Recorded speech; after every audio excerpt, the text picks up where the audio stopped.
I'm going to call our meeting to order. This is our regular meeting of the Board of Supervisors for Tuesday, August 11th, 2026. Welcome to the meeting. Thank you for being here. Before I move into any other items, I need to go over a statement, just kind of a reminder of the rules on public comment based on a few things I've noticed over the past month. And so I'll start that now. I want to briefly review the guidelines for public participation to ensure everyone has equal opportunity to be heard in a fair, respectful, and orderly manner. Our board welcomes and relies on public comment, including criticism of county policies, procedures, programs, services, and actions of this board. Public comment is limited to 3 minutes per speaker. When your time has expired, please conclude your remarks. If you continue after I've stated that the time's expired, and thank you, then your microphone will be muted. And we'll move to the next speaker. All comments should be directed to the chair and the board, not to staff members. Please remain relevant to the item under consideration and deliver that in a respectful and civil manner. We have a commitment to civility that encourages respectful dialogue, values differing opinions, and promotes meaningful discussion free from personal attacks. Promoting solutions is more productive than being hard on individual people. Threatening, profane, abusive, or discriminatory statements or conduct that disrupt the meeting or create a hostile environment will not be permitted. These rules apply equally to everyone and to help ensure every member of the public has the opportunity to participate while allowing the board to conduct the county business efficiently and respectfully. Thank you, and we do have copies of this available for the public if anyone wishes to take a look at it. And now we'll move on to check in to see if we have any moments of silence today. Yes. Go ahead, So I won't say any names, but we've had a tragic event in Upper Lake this last week with a family, and I just want to, the community of Upper Lake's really devastated, and wanted to just pray for the families and the friends, because it really touched a lot of folks from around the United States who have been worried about that situation, who are from Upper Lake. So just want to give our thoughts to them and pray for the family to recover, and in both aspects, so the father and the mother. So I'll leave it there. Thank you. Go ahead, Supervisor Spatier. Yeah, this has been something that's been ongoing, unfortunately, for many years, but in the past couple of weeks, I think it's been really highlighted, and that's some of the tragedies that we've seen on our roads. I know in the Lower Lake area, we had 2 deaths from a head-on collision. In the Nice-Lucerne area, Clear Lake Oaks, we had a pedestrian that was hit by a vehicle. There was another vehicle incident where folks lost their lives. And just this morning at 5:30 a.m. in the city of Clear Lake, somebody lost their life on Highway 53. School has started. There's a whole lot more traffic going on. People turn out that they're somewhat in a rush to get places, unfortunately. And while I would definitely request and ask that we engage our law enforcement as Board of Supervisors to try and make sure that there's law enforcement out in our roads. It takes 2. It's also the drivers out there that need to do their part, and it's a struggle to continuously be at the top of the list in the state of California per capita for the amount of deaths that we have on our roads. So please, slow down. Leave early. Be respectful to everyone that is on the roads that are sharing that road with you. It is unfortunate that so many families have to be tragically torn apart like this from all these vehicle incidents that we have. So I'd like to keep all of those folks in our thoughts today. Thank you.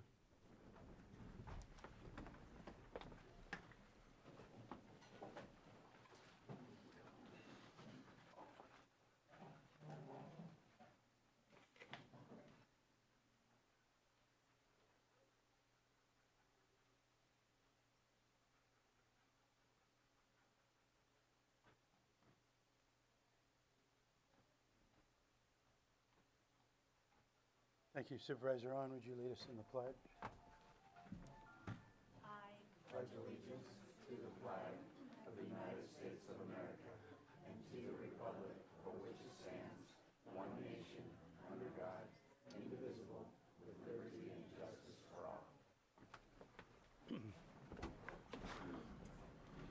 Thank you. Do we have any extra items that aren't appearing on the agenda? No, Chair, we do not. Thank you. Then we'll move on to approval of the consent agenda, and I do have knowledge that we're going to be pulling item 5.3.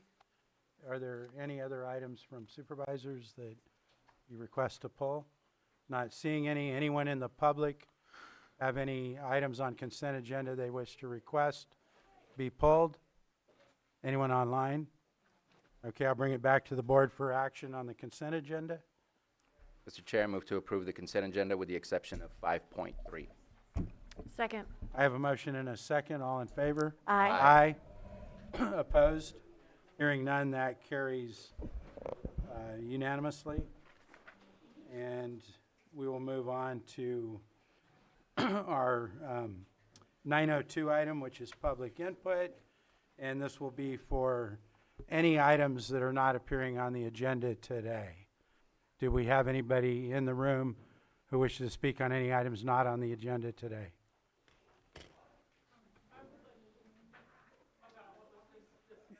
Yeah, this is for something that's not on the agenda? Then you need to come to the mic, please.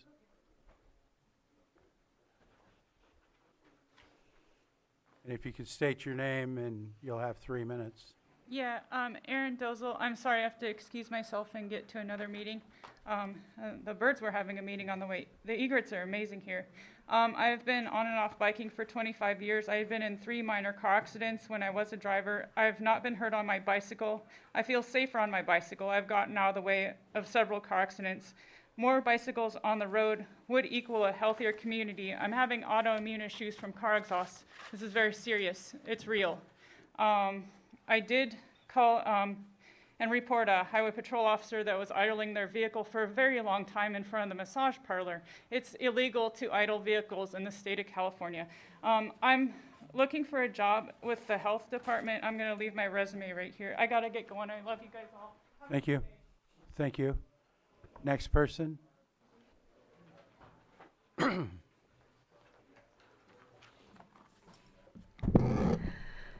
Good morning, Mr. Chair and Supervisors. Margot Kambara, General Plan Advisory Committee Representative, speaking for myself. Opportunity knocks. The general plan and local area plans are once-in-a-lifetime opportunity to chart the destiny of unincorporated Lake County. If the general plan and local area plans updates are done well, we will have a Lake County that we can be proud of. We will leave a legacy for our children, grandchildren, and their children. While you may prefer to give department heads autonomy until work products come to your board for consideration, your gentle direction now may ensure creation of superior work products that reflect the priorities and values of the community. Updating the general plan and local area plans is a big job. It is difficult under normal conditions. For Community Development Department, this is one of many demanding projects. Under pressure to finish the project by the end of the calendar year, CDD set a schedule that eliminates community meetings, including one requested by the General Plan Advisory Committee. The GPAC and the LAP advisory committees would appreciate meeting with CDD to discuss the final drafts and the comments that were dismissed. The communication builds confidence in the process and in the work products. Although extending the review schedule has been suggested to CDD, CDD declined without identifying the schedule drivers. On Thursday, the Planning Commission will hold a workshop on the general plan and local area plans. In one meeting, the commissioners will discuss 7 general plan chapters, 8 local area plans, 4 appendices with active content. The general plan chapters cover weighty subjects such as health and safety and agriculture. It is not known whether the meeting duration will be 4 or 8 hours. For the Planning Commission to succeed, the workshop should allow for thoughtful discussion and review of the general plan chapters and local area plans. Having several meetings to cover this material could yield higher quality input from the commissioners. At present, there is little or no time for public comment at the Planning Commission meeting on the general plan and local area plans. For example, Lake County Farm Bureau submitted a letter that was dismissed for not being specific. The Farm Bureau addressed protection against conversion to urban uses. If the Farm Bureau was not clear enough, follow-up by CDD or its vendor is warranted. Significant stakeholders, such as the Farm Bureau, should be accorded more than one pitch before striking out. Similarly, Scotts Valley Advisory Council submitted recommendations in April. Only one comment That was the time, addressed. thank you. Thank- Do we have anyone else in the room? And we'll go online. No hands? Okay. Then I'm going to close. What was that? We have one now. Okay. Zoom user one, go ahead and state your name. You'll have 3 minutes.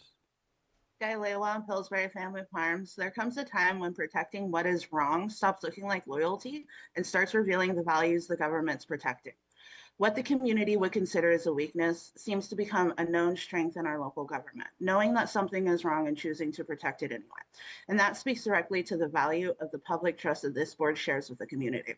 Somewhere along the way, the government learned to confuse defending itself with leadership. Standing behind a bad decision isn't strength, but refusing to acknowledge the obvious isn't strength either.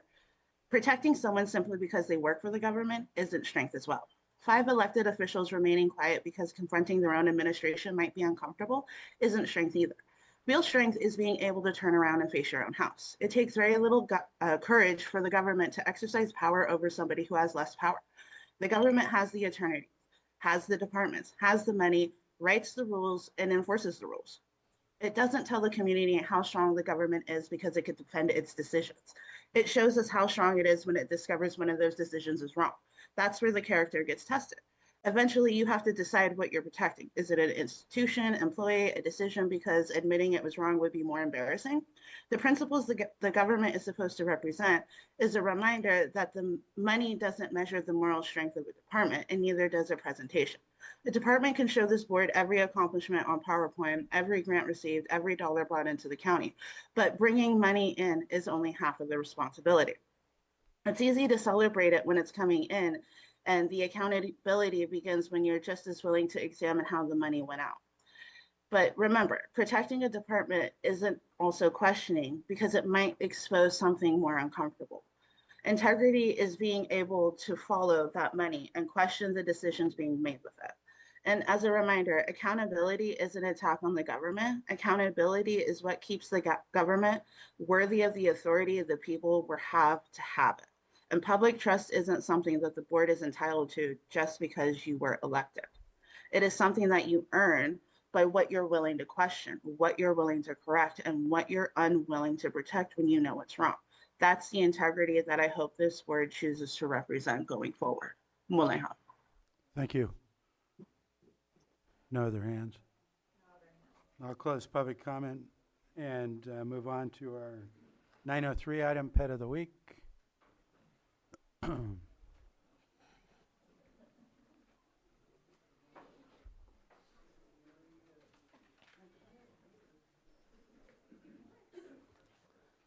morning, everyone. I'm Officer Rue of Lake County Animal Care and Control, and this is Rolo.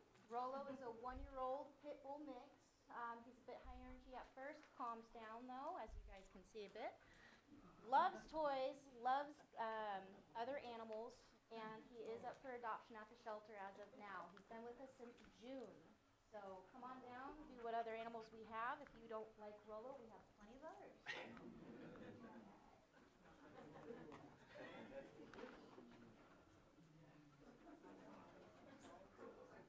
Thank you for coming in today.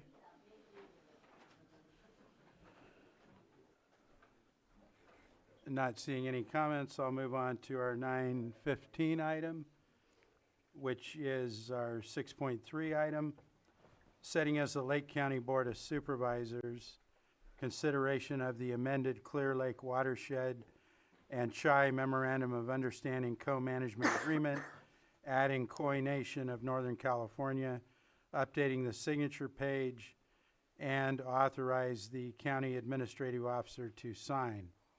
B, setting as the Watershed Protection Board of Directors, consideration of the amended Clear Lake Watershed and Chi Memorandum of Understanding Co-Management Agreement, adding Koi Nation of Northern California, updating the signature page, and authorize the Water Resources Director to sign.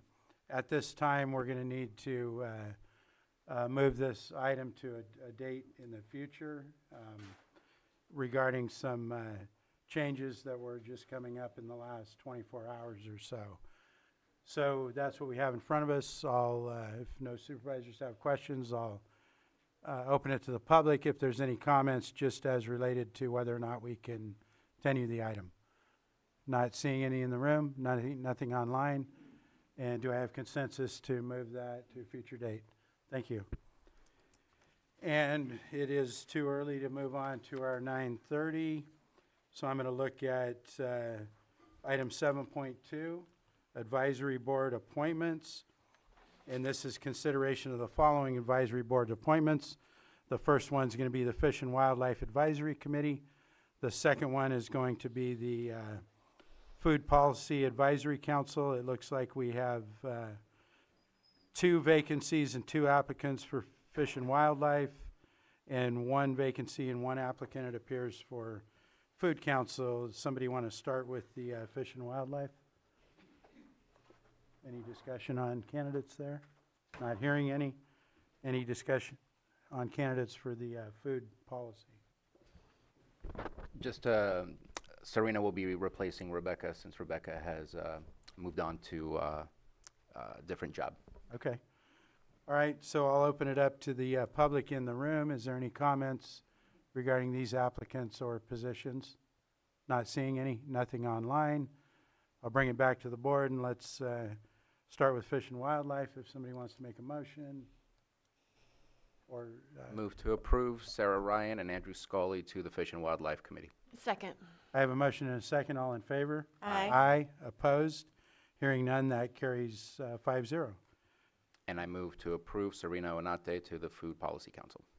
Second. I have a motion and a second. All in favor? Aye. Aye. Opposed? Hearing none, that carries 5-0. Now we're going to move on to 7.3, consideration of an appointment to the Lake Pillsbury Fire Protection District Board of Directors. And it looks like we have 1 applicant for a vacant position. Is that correct, Johanna? Okay. Any questions from board members?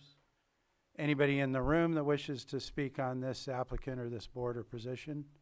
Not seeing anyone online? Bring it back to the board if somebody wants to make action. I will motion to appoint Corrine Maskell to the Lake Pillsbury Fire Protection District.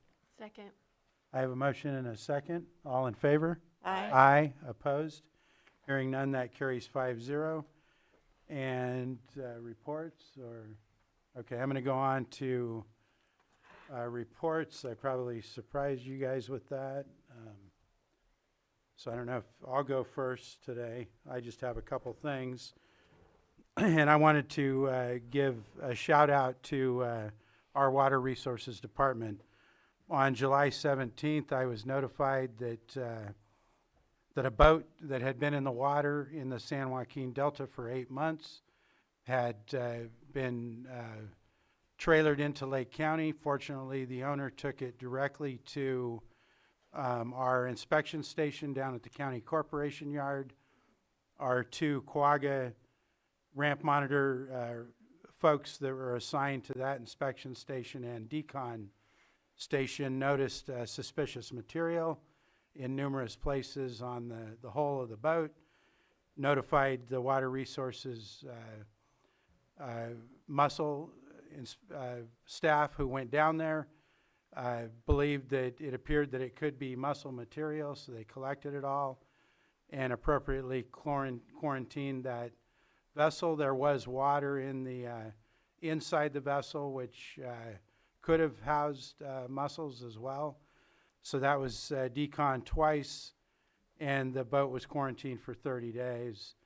And the material was collected and sent to the lab. Fortunately, a couple days ago, it came back tested negative, but wanted to shout out because they did a good job responding, and this is exactly why we have that program, to prevent these kind of things. So everything went correct on that. The next one, I wanted to give a second shout out for Water Resources Department for their staff going out yesterday.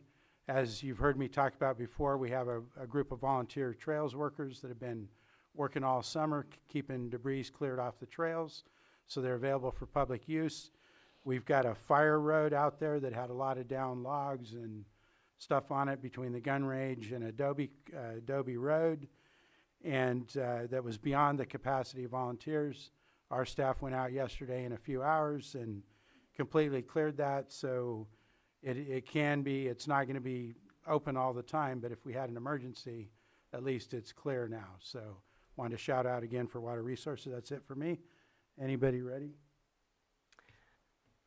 Go ahead. Happy birthday, Chair. Thank you. And belated happy birthday to Supervisor Sabatier. Thank you. So again, I'm keeping my calendar vague, but I am meeting with Congressman Thompson this week, and I have several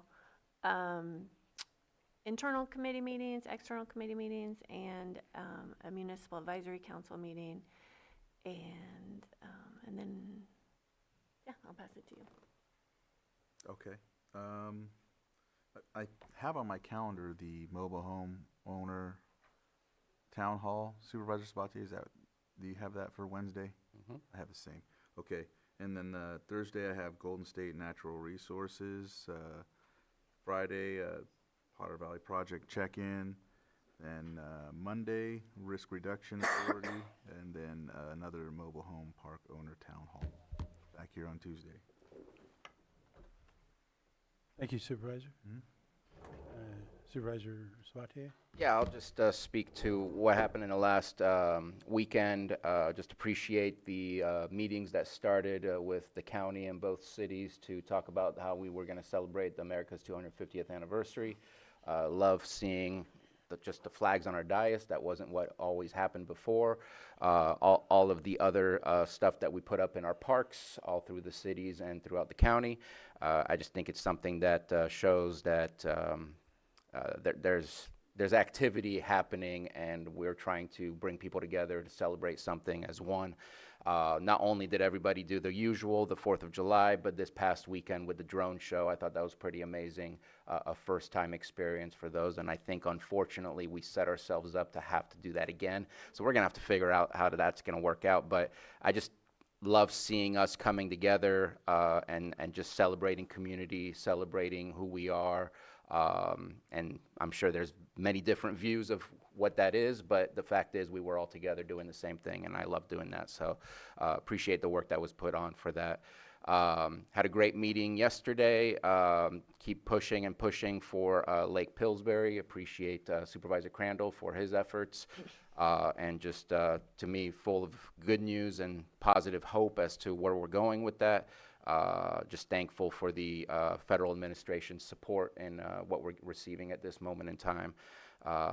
And so that's good news for me. Hopefully by the end of this week, we'll be in negotiations with the property owner in the city of Clear Lake for veteran housing that I'm working on through the COC and some other groups. We have Calvet, we have Nation's Finest, we have others that are involved with that as well, with the state funding from the Home Key Plus that would be made available. And so hopefully negotiations will go fast, because I think the property owners are highly motivated, especially in the fact that it's for veteran housing. Other than that, have our APC meeting tomorrow, and meeting with constituents, and just a bunch of other things going on. So I'll stop there. Thank you. Okay, this past week, last Friday, I met with Congressman Gallagher, and to tour the geysers, the geothermal geysers, which was really wonderful. And I'd like to thank Calpine for putting together a wonderful tour. This coming week, I have Animal Control Advisory tomorrow, along with the Energy Ad Hoc Committee, and I'm going to try to make the Vet Connect open house here in Lakeport. It runs from 3 to 7 p.m. Thursday, we have the Lake County Recreation Agency Board meeting and Middletown Town Hall. And I'd like to also try to make it by the Middletown Art Center. That property has sold, so they will be leaving by the end of October. And they have their last exhibit being, they're inviting everybody in to see their last exhibit. They're open Thursday through Monday from 10:30 to 5. Friday, I have a doctor's appointment, and Saturday, I'm going to watch my grandson play football. Thank you, and by my clock that I'm using, I've got 2 minutes. I don't think we have time for anything else, so I'm just gonna be in a brief 1 or 2 minute recess, and we'll get started right back again.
I'm going to call our meeting back to order.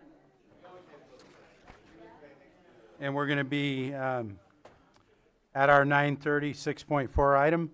This is consideration of an interim urgency ordinance placing a moratorium on mobile home park gross rental rate increases within the unincorporated area of Lake County. And this is Supervisors Crandall and Sabatier, and I'm not sure who's going to open it up. I can go ahead. ahead. Yes, if you remember, going back about a year and a half or so, I know that almost 2 years, yes. I've met with some groups in different areas that have been affected by their mobile home park pass-through fees and rent increases. And so we started looking at different ordinances, looking at an urgency ordinance, and looking into different ways to protect or put together some sort of ordinance or something like that. But in the meantime, we are looking at the moratorium. So with the interim urgency ordinance for the moratorium, we're looking at putting that together so that we can at least start out and then move forward from there to looking at the actual ordinance itself. So bringing this forward to see where we can go with this, and let everyone have their opportunity to speak. I know there's a lot of people here from different places, mobile home parks, and then there's also going to be owners that are going to chime in and have their opportunity to speak as well. So just that's a timeline that we've went through. A lot of folks have been coming before the board talking about this exact very thing. So it's here, and I'll let Supervisor Sabatier go ahead. Yeah, thank you.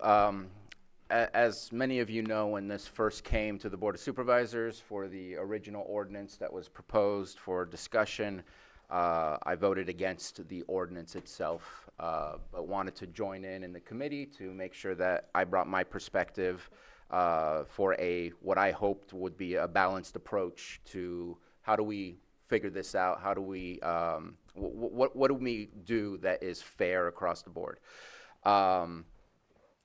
I've gotten a lot of emails in the last 2 days, and I appreciate that. And I some of you received emails from me letting you know, giving you a heads up that this was happening. I wanted as little amount of people to be surprised, because I don't like to be surprised, and I would expect the same from you guys. And some of the comments have been helpful, and some of the comments have been not so helpful. But overall, what I would like to offer is this is meant to be a short term, and I'll put blame on myself. It's taken too long to get us to the point where we offer an actual solution. And so what we have intended to do, I know a lot of people see this as a global punishment or potentially a global threat when you are a mobile home park owner. And some mobile home park owners are doing it really right, and some are not. Not all mobile home park owners are equal, just like not all mobile home owners are equal. Everyone has their own perspective and do their own things in their lives. And so until we really start talking about the RSO, the rent stabilization ordinance that we have been working on, a lot of the emails were more about the specifics of what rent stabilization looks like, and this is not what this discussion is. That will come at a later time. And so what I want to do is I want to be respectful of the emails that I received, and from the perspective of the mobile home park owner, in the sense that you will be prohibited from doing something, and not the other side where the mobile home owner will be prohibited from doing something. And so I'd like to put a time limit and hope that that can help maybe alleviate the potential stress or the potential concerns that mobile home park owners are going through, and say that this will expire within 60 days. Not that it will be continued, because it's a 45-day moratorium. It can be extended if we want to, and I'd like to offer that we put in a expiration date.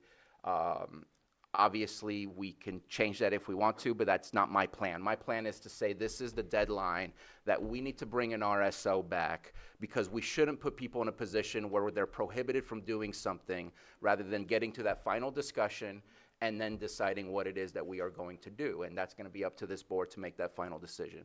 So I used to be a landlord. I managed 4 different units, 3 units in one house. So I understand the potential financial stress that mobile home park owners might be feeling from having this conversation today.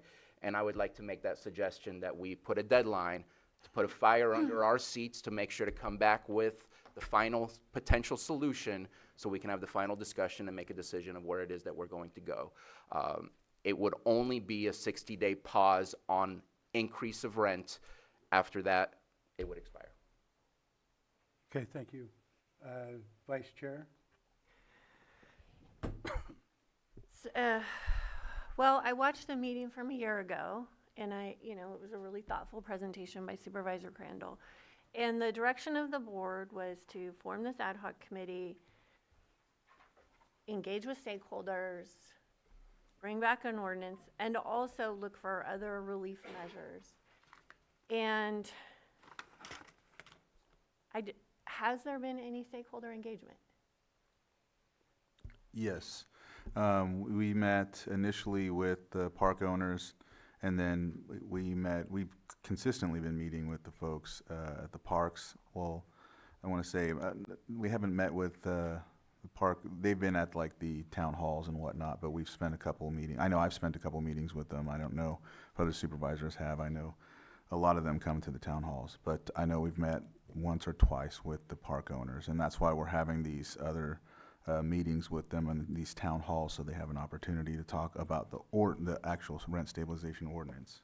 Okay, because I have many parks in my district, and the park owners that I have heard from and I actually sent to staff so that they could be part of the conversations haven't been a part of those meetings.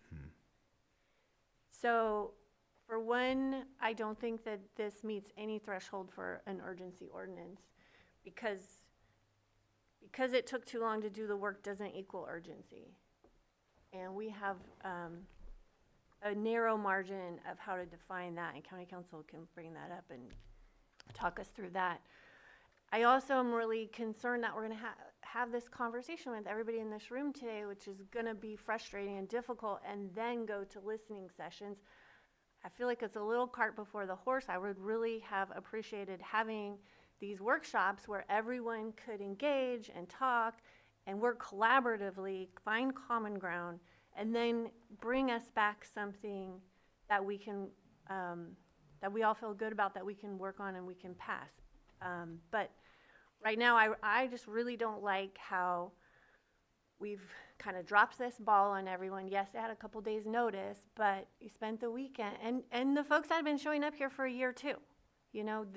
We should have had something to look at before this, and we should have had everybody engaged. And trying to push this urgency ordinance is not appropriate. Supervisor Owen? Well, I'm actually in support of the urgency notice. I originally, when this came before us over a year ago, I was absolutely opposed to it because I do not believe, my core beliefs is I'm against government control and overreach. However, since then, I've learned of of some of the parks taking advantage of our elderly, and my sympathies are with them. And I think that for that reason, we need to get involved. And so I am for putting something forward to buy us a little more time while they can do the work. This is not a quick fix.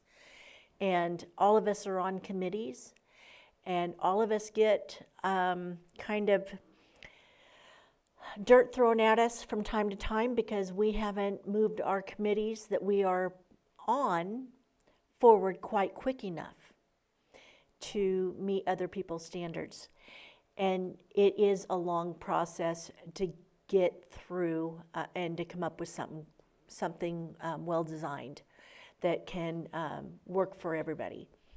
So in my opinion, I think that our constituents have been waiting for over a year, and I'm actually glad to see something come forward to help them.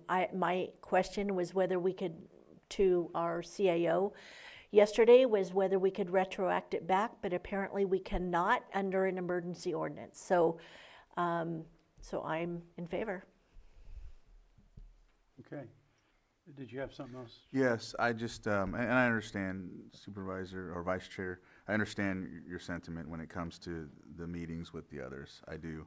I just know that in the initial discussions of all of this, and I think that's why the moratorium's coming first, is because the specific park owners, not all, and it's unfortunate, have been very retaliatory about this discussion and have affected numerous parks and seniors with their enhancement of fees. There's even a threat to close down a park right now just because we're talking about, so it's one of those things where, in a way it's like, well, if we stop or don't do it, then these bad actors kind of get away with that. And so I know it's a couple of bad apples that are making it hard for the rest, but I know in different counties they have moratoriums or ordinances in place to protect their people, and I just think that we need to be on board with that. So it's unfortunate, but before we do the ordinance, we will have these meetings with the town halls with these folks, and they'll have the opportunity to come forward before that ordinance is made. In the meantime, the moratorium is just there as a stopgap to make sure they don't throw any more, fees or anything on top of it.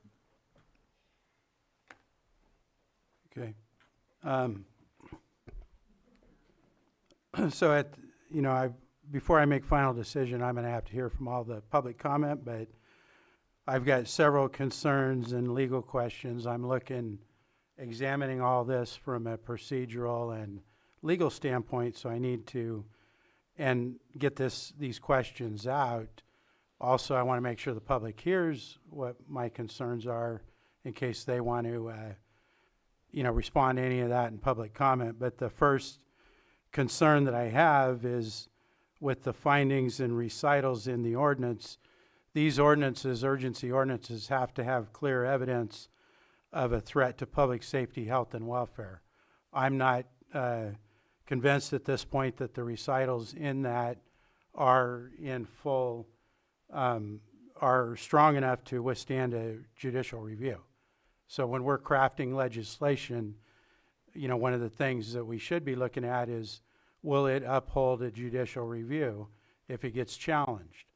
So that's what I want to, ask about for that. I also don't see any framework regarding what county agency will administer this ordinance. What county agency will enforce it? So would that be admin? Would that be community development? Who would that be that would do the enforcement and the administration? I'm also concerned that we have no fiscal analysis for the ordinance. We don't have any idea what it would cost to administer and enforce. Also have some questions about the gross rental. It's very clear on some examples of what wouldn't be part of it when you're talking about the electricity, power, or electricity, water, garbage, things like that. And I think it's open for, there could be other fees that happen in some of these parks that I'm not aware of. I haven't got feedback on it. And if so, for example, like extra vehicle parking fees or something. I don't know if any park has anything like that or any other fees, but that's a question I have. I think the strongest aspect of the ordinance is where it talks about preserving the status quo. The courts look at that, and that's a strong provision for these urgency ordinances, but we've also got to satisfy the evidence to withstand a judicial review on does it meet the law for the urgency.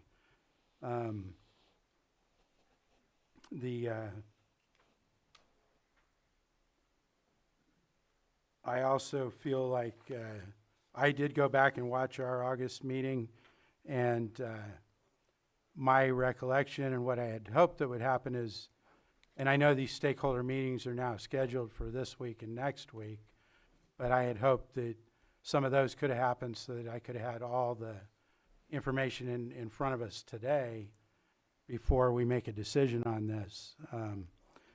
Because I think there's, I have to look out for the homeowners. I also have to look out for the interest of property owners, and I have to look out for the interest of the County of Lake and its capacity to handle something. The other thing that I don't see in the ordinance is a appeal or a due process procedure. Like if somebody had a dispute on either side, whether it's a homeowner or a mobile park owner, I don't see the framework for an appeal right to ensure that we have due process. And, under the 14th Amendment of the U.S. Constitution, due process, appeal rights, people have to be able to be heard. So I'm concerned about that. And I think that's a summary of what my questions that I feel like I need answered before I can vote on an urgency ordinance. So with that, I don't know if there's anything else from the board before we open it. It looks like, yes, go ahead. I mean, I would love to hear some of those responses. I have responses, but I think I'd prefer Mr. Quintovano provide some response to some of those questions. It's not an apology, but we did work with our county council. You don't see his signature on there. We didn't give it back to him for his final signature, but this has been approved by county council, so it has been reviewed. But I would love to hear some of the responses that he has. Go ahead if you have information you want to offer to the board. Sure, thank you, Mr. Chair. So just briefly, urgency ordinances are primarily governed by government code, for counties, government code section 25123, wherein typically regular ordinances become effective 30 days after the date of final passage, except for specific circumstances, one of which is those ordinances that call for the immediate preservation of the public peace, health, or safety, which shall contain a declaration of the facts constituting the urgency and shall be passed by a 4/5 vote of the Board of Supervisors. So typically with urgency ordinances, the declaration that's being referenced in this statute would be located in the recitals, and that's outlined there. And for your board's consideration, should your board decide to adopt this ordinance, which would become effective immediately upon 4/5 vote of the board, staff would recommend that an additional recital be added to that, and so that this ordinance would be offered as amended for your board's consideration, and that recital would be, in quotes, therefore the Board of Supervisors determines that the ordinance is urgently needed for the immediate preservation of the public peace, health, safety, and welfare pursuant to Government Code Section 25131, or 25123 rather, which is what I just quoted. And as to the issue of the 14th Amendment and due process that was mentioned by Chair Rasmussen, that does speak to the urgent matter that's being proposed to your board, which is reflected in the recitals, and your board has discretion to add to those recitals to reflect the urgent nature for purposes of the immediate preservation of public peace, health, or safety, some of which have been referenced in the recitals themselves in support of that section, which is 25123 sub D of the government code. With that, this being an urgency ordinance, those appeal rights that you referenced or due process procedures that would typically be present in a regular ordinance, which is from your board's discussion here is being worked on, would not necessarily be required in an urgency ordinance so long as these urgent factors are reflected in said ordinance. Thank you. Do we have anything else from the board before we open to the public? Go ahead, Supervisor Owen. I would say this absolutely qualifies for our constituents' peace, if they're not able to buy food, etc., because of the rents going up so much, that's health and welfare. So I would say this qualifies. Thank you. Go ahead, Supervisor Sabatier. And again, my suggestion is a 60-day maximum and then expiration.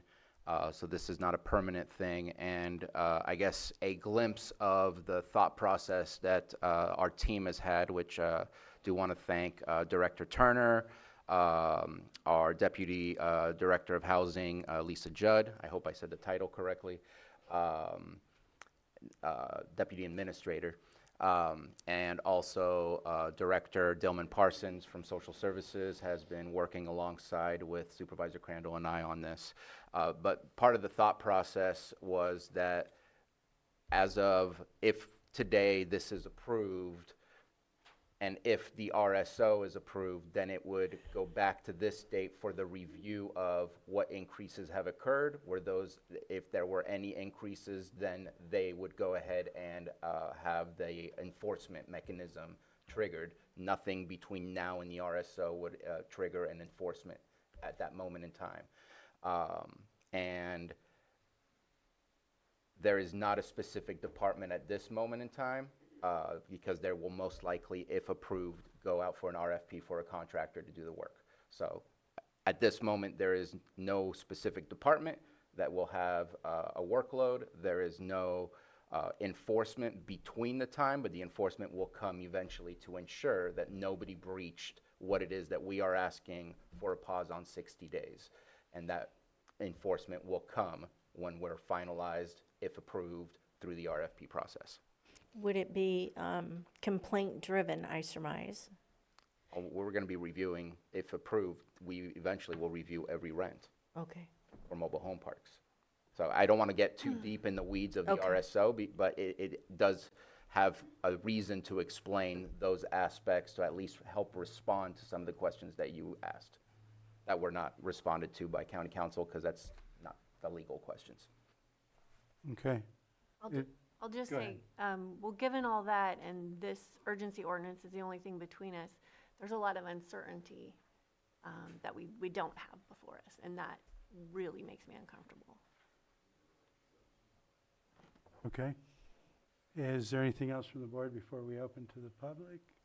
I guess I'll make one more comment, and I don't mean to be combative or argumentative. Again, coming from my experience as a landlord, 60-day waiting period, if that's a problem, then your planning of being a landlord has other problems. If 60 days waiting period to ensure that people don't continuously have to pay for a fee that should not go up the way it has gone up for certain areas, that is a good thing. So the discomfort of one versus the other does not balance out to an equilibrium. And so I think we need to think about that. Okay. Anything else before we open it to the public? All right. I'm not sure how many people are going to speak, but it looks like we could have quite a few. So I'm going to ask that after the first person gets up, if maybe you can kind of form a line as you feel like you want to get up over on the left here, so we can just kind of gauge that, and you'll state your name and you'll have 3 minutes. The line will have to start going back through this side back here. Go ahead, ma'am. State your name and you'll have 3 minutes. Good morning. I'm Hillary Mosier, this area's regional manager for the Golden State Manufactured Homeowners League. And I represent members who cannot be here because they're at work, serving in your restaurants, caring for your elderly and ill, and delivering your packages. Others are not here out of fear of retaliation by park owners. They don't want to find a notice of rule violation on their door after coming forward. I would like to congratulate you on placing this item on the agenda. Although park owners will desperately try to intimidate you regarding voting for a moratorium today, these are not the people who have voted for you, nor whom you are paid to serve. Please do not allow predatory bullies to prevail in their efforts to generate unreasonable amounts of money off the backs of Lake County's lowest income homeowners. Although we admit disappointment that we are not here to adopt an airtight rent stabilization ordinance after waiting so long, we want to try to respect your process and we'll be very grateful for this temporary solution in the meantime. One thing I need to plead with you to do is to make a motion to amend the moratorium so that it is retroactive to at least March. This amendment will protect at least the residents of Sterling Shores from the predatory pass-through increases their so-called non-profit park owner forced upon them as soon as your ad hoc committee was formed for an RSO. This retroactivity has been utilized by multiple jurisdictions across the state to good effect with no problems. Saying that this is not an urgent issue belies the fact that there are park owners right now, this minute, that are increasing park rents when someone is trying to sell their home in Lake County so they can move into assisted living or take a new job in a different county. These uncontrolled increases are preventing sales, although when the park owner sells one of the homes they have reappropriated because previous owners have had to walk away, they lower the rents, perpetrating what amounts to a scam with zero oversight. Regarding concerns Supervisor Rasmussen has about administration and implementation of an RSO, I strongly suggest you don't reinvent the wheel. Look at what has been working for decades in other similar jurisdictions. There are 104 of them. For example, in Humboldt, the RSO is administered through the planning department. As supervisors, you probably don't need to be reminded that you are required by regulations in your housing element as well as by the state to preserve this largest source of unsubsidized affordable housing in the county. Thank you again for your diligent work on accepting this responsibility. Vote for a retroactive amendment and please vote yes on the moratorium. It is urgent. Thank you. Good morning, Gail Delane, Clear Lake Oaks. I want to thank our supervisors, Supervisor Crandall and Supervisor Spatier, for the work that they've been doing on the ad hoc committee. We have in our park experienced both. We've had a private owner, a woman who owned, was very fair, did not raise rents yearly or without reason, did not pass through charges for things that she's responsible for to us homeowners. I think at the top of the meeting, you read rules and regulations or rules and ways to treat this meeting. And we're asking for those same kinds of rules to be extended to us as homeowners in parks. We were bought 3 years ago, and we immediately went to our Earth meeting. Probably would not have known about the Earth meetings, but we had an urgent issue. We were afraid, we were being threatened, and we went to our Earth meeting and spoke to our supervisor, and our supervisor has helped us in countless ways, met with us. If you have parks in your district and no one has come to you, maybe they have owners that are quite fair. But in most cases, I think people have spoken to their supervisors and let them know that there are problems. So the space rent is one thing, an important thing, but there's another arm to it, the pass-through charges, which go unregulated, which can go to infrastructure issues. I know in our park, we've for a while had some problems with water distribution in the park. So if anything that falls under infrastructure is passed on to homeowners and not dealt with by the owners of the park, it doesn't seem quite fair. So thank you very much. That's all I'm going to say, and we appreciate our supervisor quite a lot. Thank you, Supervisor Crandall, for all that you've done. Thank you.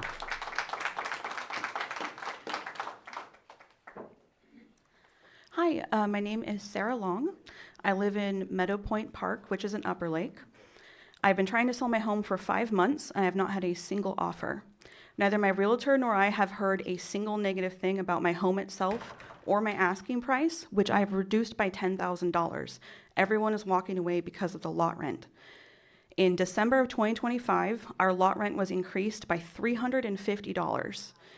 It's worth noting that the stated reason for doing this was that a rent stabilization ordinance was on the table and they wanted to get ahead of it. I've gone to a town hall, I've spoken to the owner of the park myself, and that was his given reason. So passing an urgent moratorium would make sure that what happened to my park doesn't happen to other people's parks. We do get a statement credit for $350, but it can be taken away any moment. Without that credit, my rent is $995, which is far too much for Lake County, and it's far too much for the retired people that live in the park with me. It's also worth noting that that wasn't the only rent increase that year. Our rent was increased March of 2025, December of 2025, and March of 2026, meaning in the span of a year, our rent was increased 3 times for a total of $430. Even with the statement credit, the rent is too much. I pay $645. I've been told that anyone that purchases my home will have to pay $735, and that's with the credit. Their actual legal rent will be over $1,000. Meanwhile, the park has been selling homes in lots and charging less lot rent than that. Sometimes they're charging buyers of their homes less lot rent than I pay right now. It is because all of this that I am asking, whether it's temporary or permanent, that we get some sort of stabilization ordinance in place that is retroactive back to December of 2025. So my neighbors and I get this $350 credit that could be taken away any moment out of hanging over our heads. I ask that there be a limit to the amount of times within the span of a year a park can increase lot rent. And then I also ask that, and this is really important for me in my case, trying to sell my home, that there be a limit to the amount that a park can increase lot rent for incoming tenants. I can no longer afford to live here. I moved here from Ukiah because it was cheaper. Now I'm being charged Ukiah rents. I do apologize, but if we can speak specifically about the moratorium and not the future. Oh, sure. Yeah, so I guess just in summary then, our rent was increased $350 because there wasn't anything in place. And if you pass the moratorium, it will help other parks not have to deal with what we had to deal with. Thank you very much. Thank you.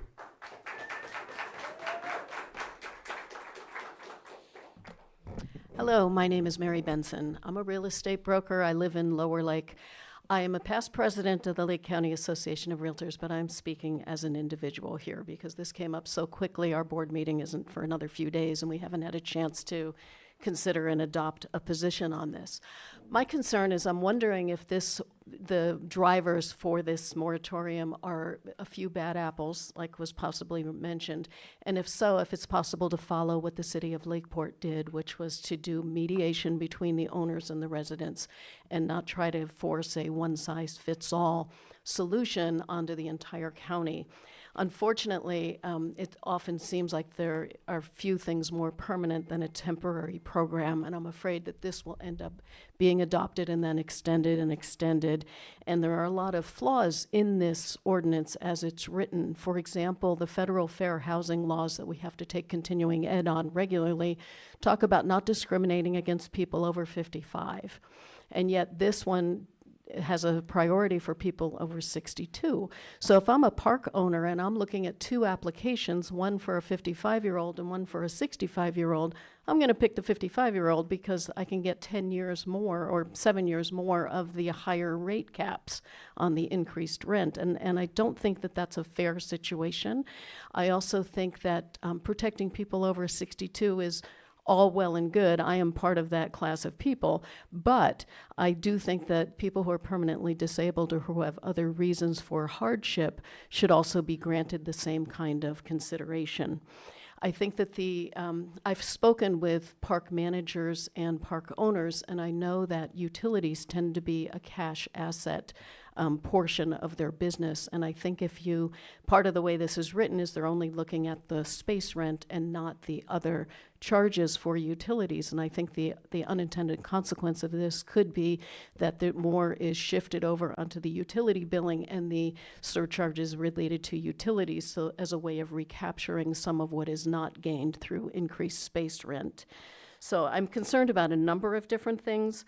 I would like to see it more closely laid out how it is that appeals would be handled and how you would calculate. I mean, I saw a reference to the financial position of the park owner, which really shouldn't play into anything, whether a person makes a decision to have a loan against a property or not. I think it should be related on, or determined by other factors, and I did provide you. I'm going to interrupt because I don't see any of the stuff that you're talking about on this moratorium. I feel you're talking about the rental stabilization ordinance that was submitted back in October or whenever that date was, because I'm not seeing any of those things in there.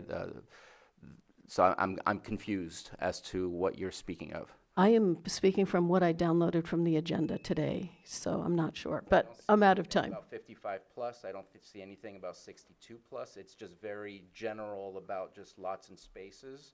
So that's where I'm getting confused about some of the things that you're mentioning. And I apologize. I would love to give you another 15, 20 seconds because I took that away from you. But I'm hearing you. I'm looking at it, and I'm not seeing it. Okay. You need another 20 seconds? I haven't had enough time to, I wouldn't be able to find it in my documents. Okay. Yeah. All right, thank you.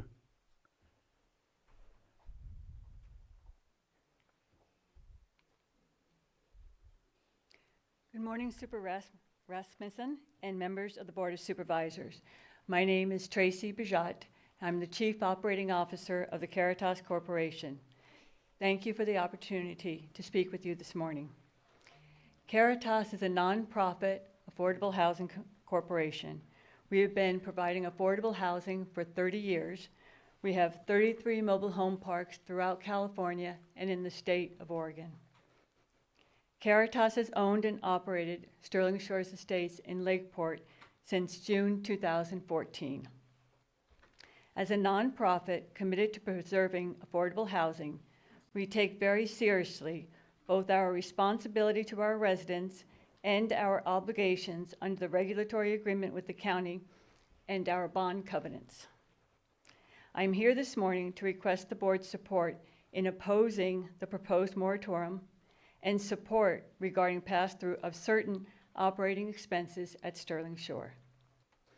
We have been extremely generous with rent increases at Sterling Shore. The state of California outlines rent increases for mobile home parks and caps annual rent increases at 10%. Over the last 6 years, the average allowable rent increase,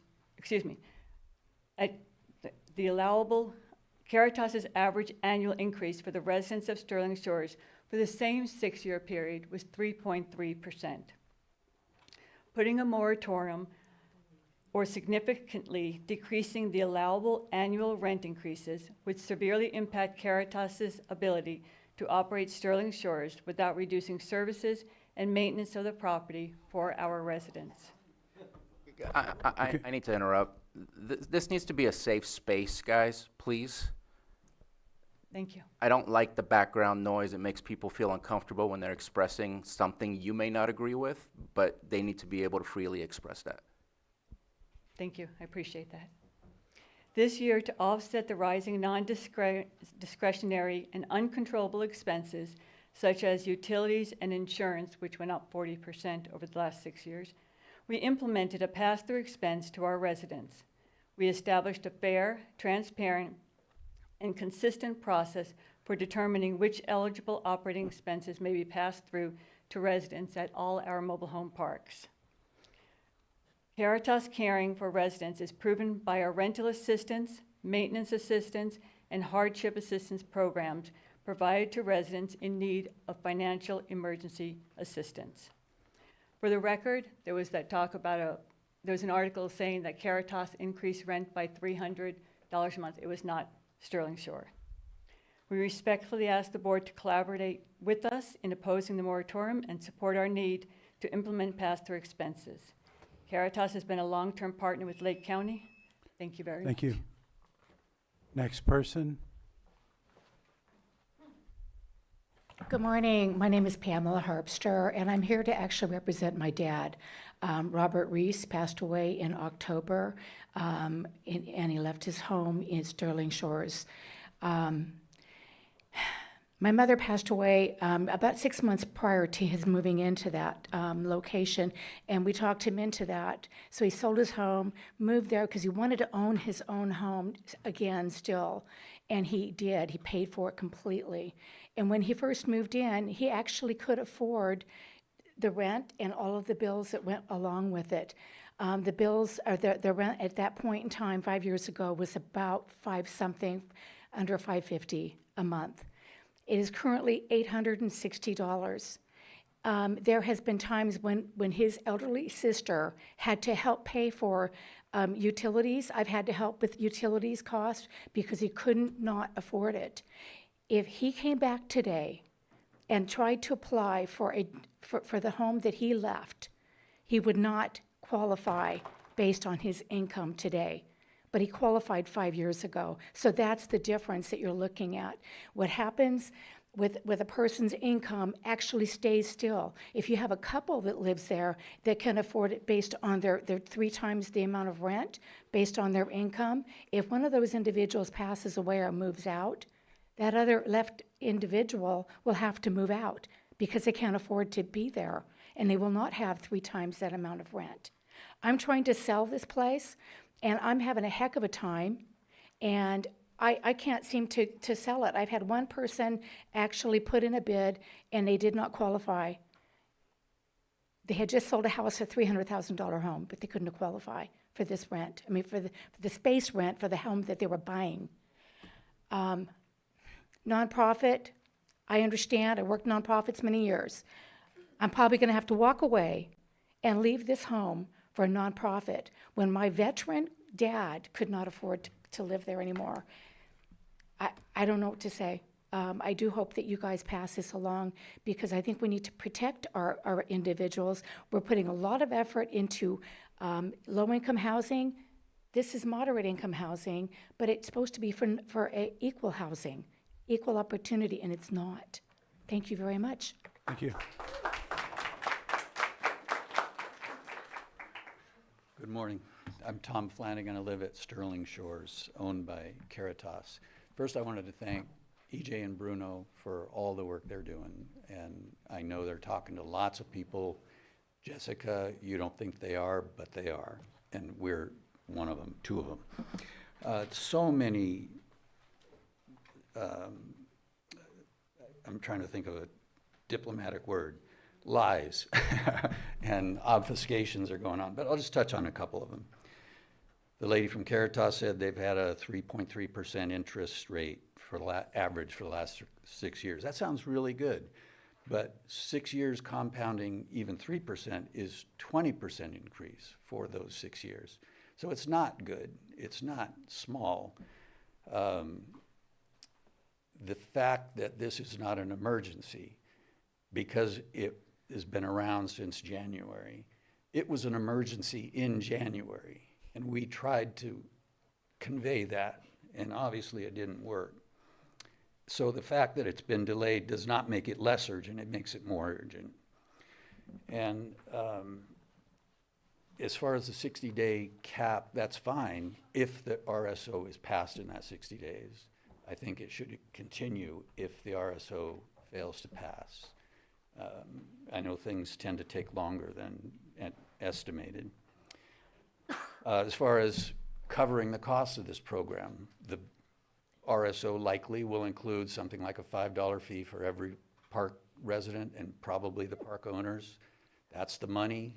You get a contractor to do it. All these things are non-issues or are covered in the RSO. So it's like somebody is just trying to stir up dust and obfuscate. And the last thing is people with power and influence that threaten to sue or take their ball and go home. That's a sign of desperation, it's bullying, and it should not be catered to. Thank you. Thank you.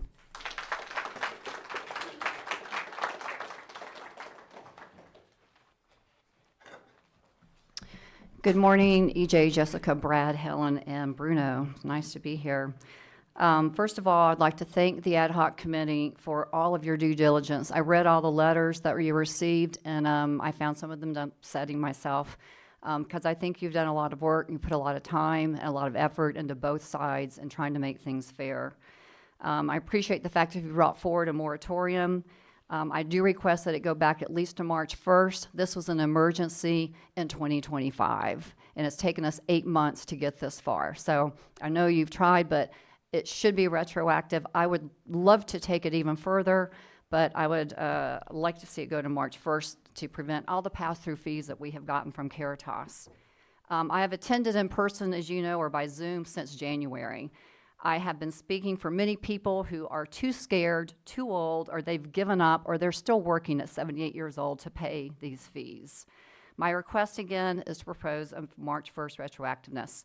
And the preemptiveness of unethical business practices has been exhibited since your last August 2025 mention of an RSO. This is where the urgency comes into some of the board members who didn't think so. As soon as if it's not implemented today, because everybody knows what's going on, give them another 60 days, and they'll start with some more pass-through fees. We have been charged, as you know, for monthly stamps, for envelopes, for website portals, for structural fences, for seawalls. It happens in my mobile home park, and there may be a few people that are really good mobile home park owners that are really caring for their people. Mm-hmm. And that's where we all want to live, and that's where we all thought we were going to live. People are choosing in my park, and a lot of parks, between heat, air conditioning, their medical treatments, in order to keep up with their increases. They're asking their 60-plus-year-old children to pay for Caritas's border fences and their pass-through fees. Anyway, again, I just wanted to thank you for your time and your research, and for the people who say that this is unethical business practice. I think that they're performing unethical business practices, and I appreciate your time and everything you've done. And I ask you, every one of you, Jessica, EJ, Brad, Helen, and Bruno, to please vote yes, protect your constituents on the moratorium. Thank you.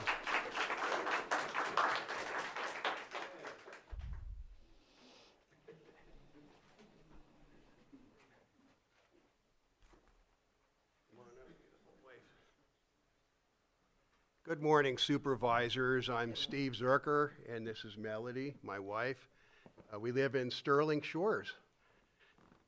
Many decades ago, we used to manage 20 units in Belmont, a long time ago. So we're kind of right of center, generally. But this issue rises to an emergency. $350 increase. You are indeed going to see health and welfare affected by these mobile home owners. It's an issue. You're going to see some of them that can't afford it. That's what I have to say. Our home, I just got a revaluation on our mobile home by Redfin, and it's fallen 40% in 2 months. I guess somebody got word that there's pass-through fees and everything else, but it's actually dropped 40%. It may be just a glitch, I don't know, but something's going on and people are seeing handwriting on the wall. They don't want to move to a park like that. So anyway, thank you very much. Appreciate it. Thank you.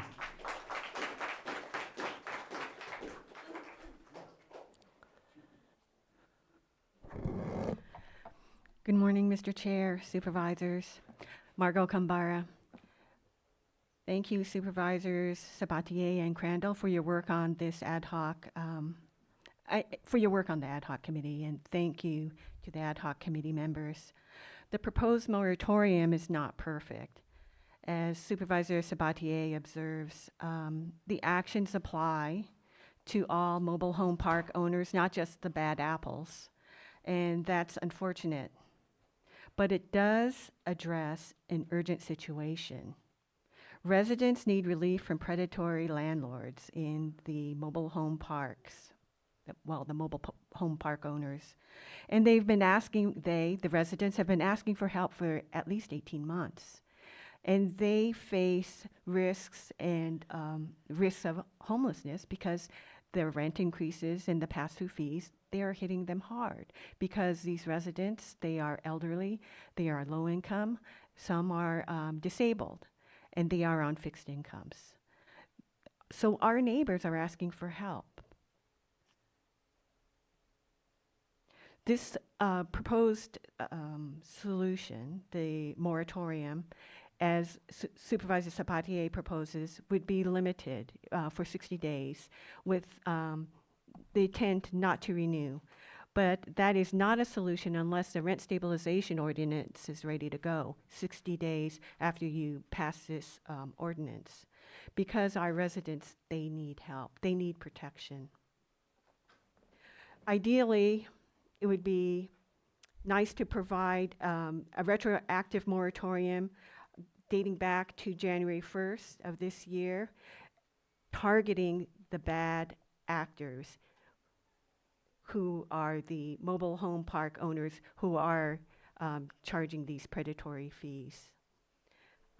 So that is for your consideration. This proposed ordinance is a step forward to help protect our vulnerable neighbors. Thank you. Thank you.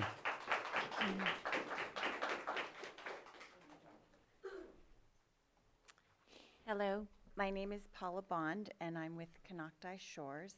And I urge the board to vote no on the emergency moratorium. Rather, do the work for the RSO than create this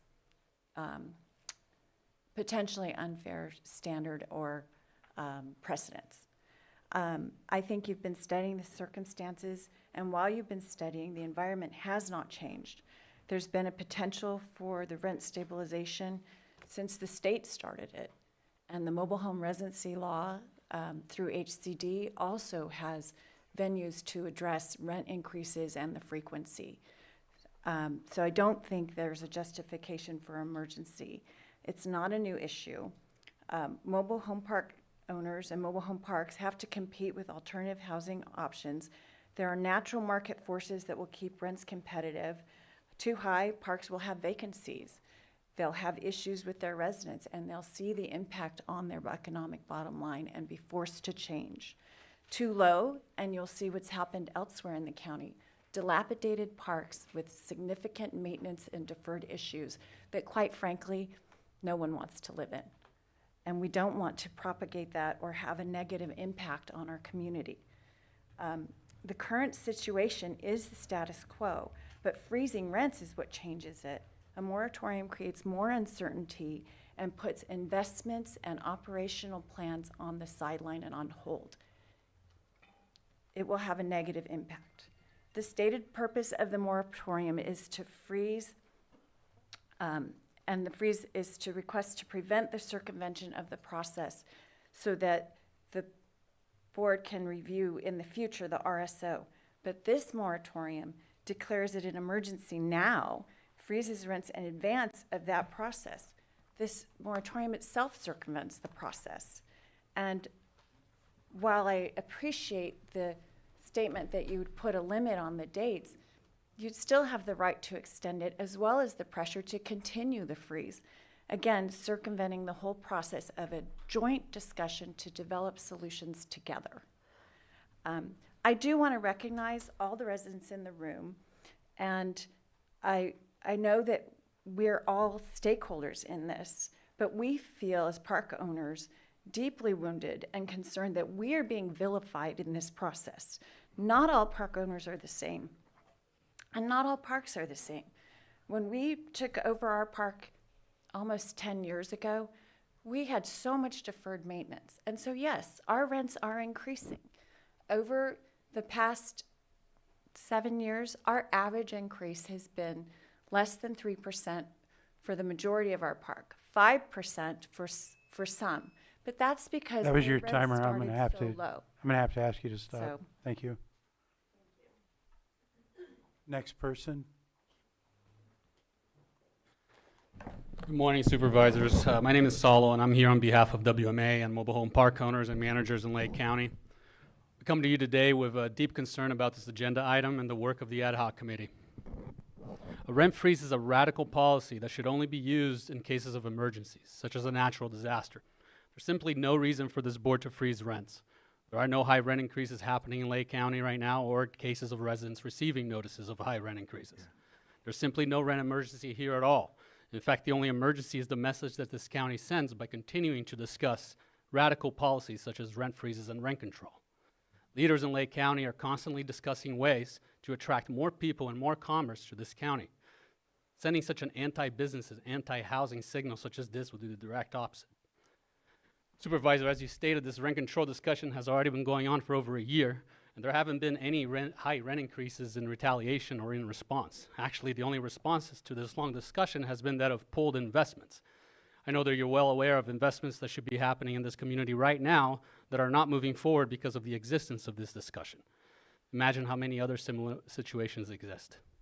When you voted to create this ad hoc committee to study this issue, I'm confident that fact-finding was one of your principal goals. So let's ask ourselves, has this ad hoc committee done any fact-finding? No.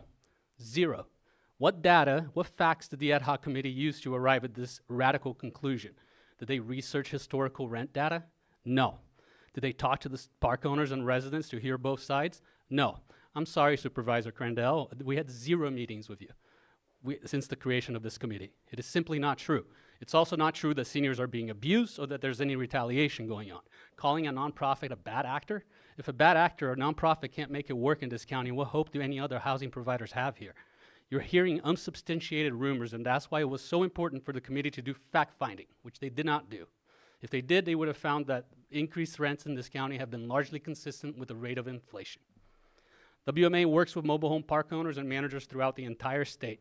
We've had multiple meetings with ad hoc committees, and this is the first time that I've ever seen an ad hoc committee come back and report its findings without ever meeting with residents and park owners or doing any fact-finding at all. And now the committee wants to have these listening sessions, and in doing so, want to exclude most of the park owners by removing any option to participate remotely. It's completely unacceptable. It's time to put a stop to this. Lake County housing providers and residents need stability and predictability. WMA and park owners continue to be willing to participate in the process, but that's simply not what this ad hoc committee is looking towards. For the good of the county, its residents and businesses, we urge the board to put an immediate stop to this by dissolving the ad hoc committee and tabling any future discussion about rent control in Lake County. Thank you. Thank you.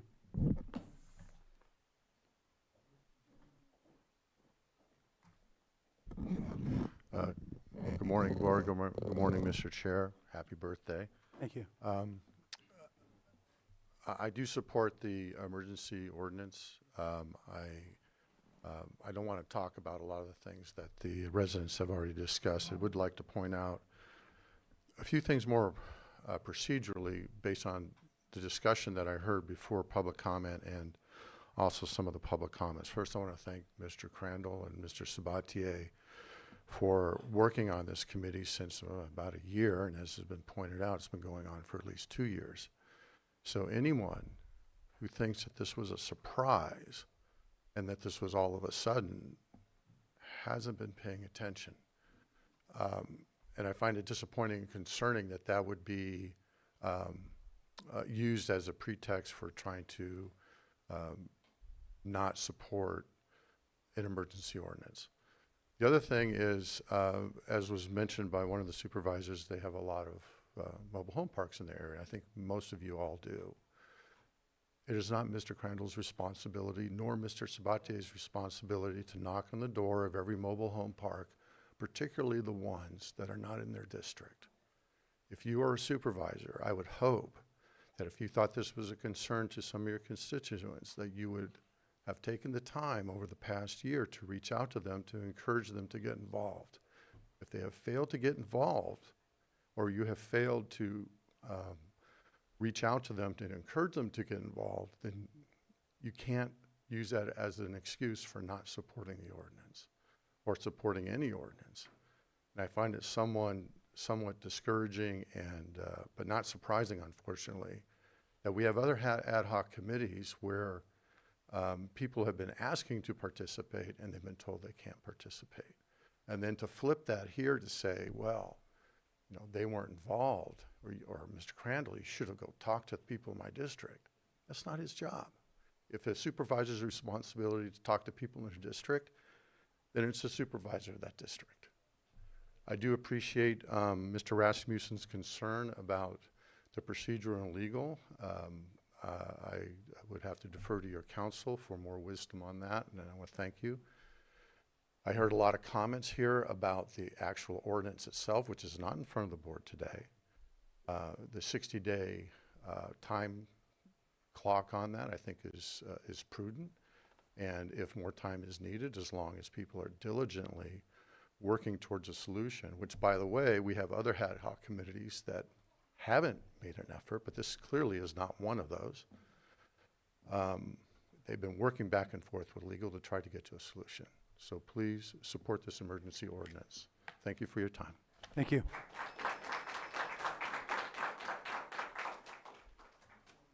Hi, Elaine Brown. Two words were mentioned in this room, global and actors. And subsidizing is the key word here. There are people who used to subsidize situations like this. Case in point, you can get eggs at grocery outlet for $1.99. A year ago, everything was $10 everywhere, and in Lucky's and Santa Rosa's are $8.99. That's subsidizing. Someone is subsidizing for the poor. There's people who rule over these situations, and you have to think about the view. They're after your views. Those places are right on beautiful parts of the lake. They, the elites, want that land to build their homes on. So I'm saying to they, the elites, to step back and start subsidizing. Thank you. Thank you.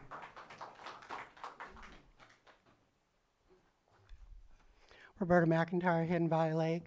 I can empathize with the owners of these mobile homes. I used to be a mobile home owner and had to pay the increases, et cetera. And I can totally appreciate where your guys' heart is in terms of trying to do the best you can, actually for the last couple of years probably, trying to do what you can to help the residents of the mobile home parks.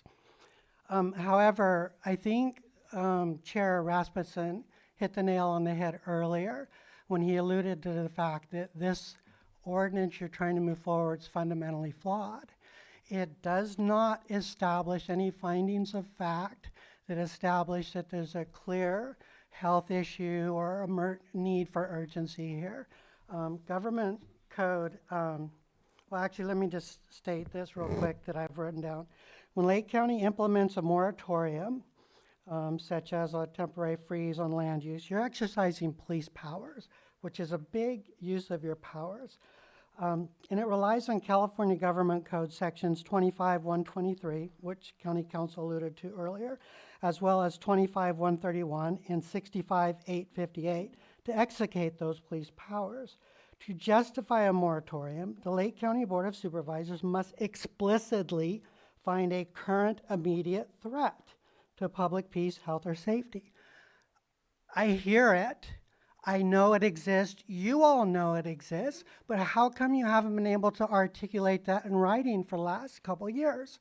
The moratorium cannot move forward until those findings of facts are built into the ordinance. Furthermore, just for clarification, and maybe through the chair at County Council can correct me if I'm wrong, the moratorium cannot be retroactive. The moratorium will have a lifespan of 45 days, at which point it has to be brought forward for a continuation. So those are my thoughts. I can empathize with what you're trying to do. You're trying to do the right thing, which I totally adore, but you're doing it the wrong way, and you're opening yourself up to a lot of contests later with legal remedies from from park owners, et cetera, that will challenge this. Thank you for the time, and please make the right choice and do the right thing. And really, you guys, I can totally empathize with everything, but I don't want them to do it the wrong way and end up in Reminder trouble to legally. speak to us. Thank you, I appreciate it. Is there anyone else in the room? Want to be sure? Yes. You'll need to come to the mic. You- Okay. We'll see if we can bring you a mic. I'm sorry. Well, do we have a microphone? Yeah, I could hobble up there, but I'm sorry. It happens. I'm Barbara Armadino from Sterling Shores. There's been a lot of talk about the pass-through fees, but the amount was not mentioned. In January of this year, we were served with notice to pay $485,000 divided by 67 residents over the next 10 years. Yes, 10 years. That's horrible. I'm sorry, to me, that's elder abuse. That's all I have to say. Thank you. Is there anyone else in the room? Go ahead and state your name, sir. John Martin, Clear Lake Oaks. You really need to pass this, because us people on fixed incomes, we're getting hit left and right with all these hikes all around. Our water company's raising the water that you can't even drink the water. So, it doesn't make sense. We need some kind of control over the greed that is happening throughout the world. So I support what you guys are doing, and I hope you pass this, and thank you. Bye. Thank you. Anyone else in the room before I move online? How many do? Okay. All right, go ahead with the first one. Matt Davies, state your name. You'll have 3 minutes. Can you hear me? Yes, we can, sir. Go ahead. Am I supposed to be seen? I don't No, see. no, just speak. Okay. Matt Davies with Meadow Point. I want to point out a few things. State law requires 90 days notice of a rent increase. You're doing a moratorium for 60 days. Is there one rent increase that the board is aware of that they're trying to blunt? Is there any rent increase notice out there that would be stopped because of this? The answer is no. What's the point of this 60-day pause when there's no rent increase even on the table that you're trying to stop? Sterling Shores, $500,000 for a seawall. What? If Salo said it beautifully, if a nonprofit can't stay in business, how is a private citizen going to do business in your county? What are you expecting from Sterling Shores and Caritas? Do you want the park to move out of business, or are you looking for it to be able to stay in business? And if it's working at a nonprofit level, where's the hidden incentive there? I want to point out too, you do get a lot of information. Let's talk about my tenant, Sarah Long, who came in. She talks about not being able to sell her home. Well, let's talk about facts on this one. She's got a 1994 single wide she's trying to sell for $70,000. A brand new single wide today costs less than that. When you're trying to sell something for more than it's worth, of course it's not going to sell. That coming in and saying, hey, I can't sell this, it's the landlord's fault, is beyond disingenuous. I have made it clear for the last year that we are here ready to meet. I've had to email Supervisor Crandell, I don't know, half a dozen times, sometimes before I get a response. I've had one phone call with them. We're talking about sitting down and meeting with the ad hoc committee. I don't know how many times park owners have said, hey, we're here, we're ready to meet. Let's talk facts. Let's talk real facts about where the rents are. Nobody's reached out to us. That does not make for a fair conversation. Our water project, yes, we put it on hold. We're supposed to be the general contractor. We're supposed to potentially put ourselves on the hook for millions of dollars. We're not doing anything because we don't know we don't have any safety net, and you're taking the only thing away from us that could matter by passing this moratorium and then an ordinance. We need to sit down and talk if this Upper Lake Water project is going to go through, because we don't know what to do. We are scared. Scared. We raise rents once a year. Last year was effectively $40. We're not gouging. I'd like to see one. I'd like to know what park is gouging. I'd like you folks to have the numbers. I'd like to see a rental That's table. the 3 minutes, Matt. I'm going to have to cut you off. Next person. Andy, go ahead. You'll have 3 minutes. Thank you, Mr. Chairman and Supervisors. I'm Andy Carey, President of Monolith Properties, where we operate 3 mobile home parks in the county and I do not believe there is cause for emergency moratorium. Moratoria are for emergencies. There's no widespread natural disaster, no declared emergency by the president or the governor. And calling it such starts to sound more like the politics of the 415 area code rather than the 707. The law already provides protections for each of the alleged urgent matters we've heard today. The Mobile Home Residency Law Protection Plan, the MRLPP, already provides no cost protections and legal representation for residents who believe they've been wronged. The district attorney can take action on behalf of the residents if they believe a park owner has been harming homeowners with unfair business practices. If this moratorium is intended to last for 60 days, the MRL already requires 90-day notice for rent increases. So 60 days, even 90 days, is an unnecessary period for such a moratorium.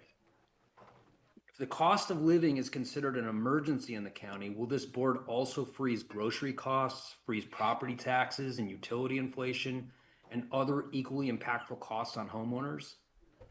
And lastly, if we consider these discussions about rent control, let alone this moratorium, what message would this board be sending to housing providers and other small business interests who consider where to invest their capital? The Bay Area and Sonoma County and Humboldt County have all waved off those small business interests who would help such areas grow. Does Lake County want to follow their big government path or blaze its own independent path? Please vote against this moratorium. Thank you for your time. Thank you. Guest, state your name. You'll have 3 minutes.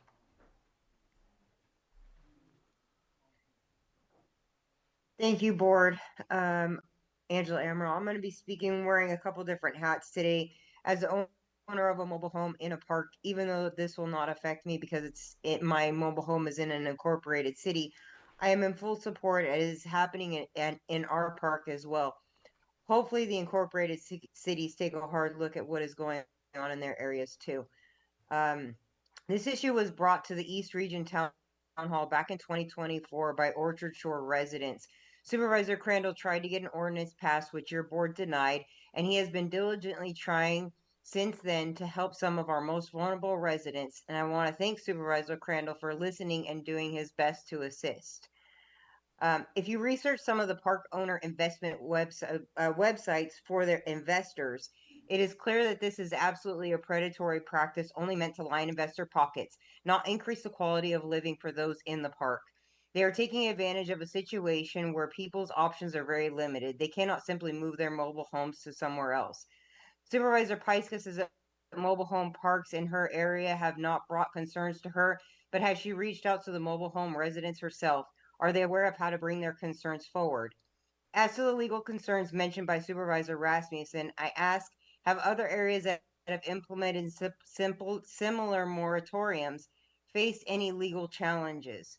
The threat to health, public safety, and well-being, our most vulnerable residents in our community that would be affected would say that this is a threat to their well-being and ability to retain affordable housing. This moratorium is necessary since your board is aware that residents are being threatened with increases in anticipation of an RS, with some already being implemented, such as a $350 increase in one mobile home park that is then being credited back so that it doesn't look like an increase. Please protect our most vulnerable residents and pass this temporary moratorium to allow residents to feel safe in their homes while your board works on a permanent RSO. There would probably be more residents present. As you know, retaliation is a real fear, and I think that's why you don't have more people speaking up. Thank you. Thank you. Next name. Lisa Marie, go ahead. You'll have 3 minutes. Can you hear me? Yes, go ahead. Lisa Marie Benavides. I sit on the Western Region Town Hall as a representative for Upper Lake, and I also want to thank Supervisor Crandall and Sabatier for putting this on the agenda and for the work that they've done for the last couple of years to try and get a resolution here. I don't pretend to be an expert. I don't know what the exact right solution is, but doing nothing is not an option, in my opinion. Retaliation has occurred simply from it being on a agenda item. An email went out that the park closure might occur. We saw retaliation earlier today when a resident speaks up and then the owner of the park specifically calls them out by name and gives the details about them.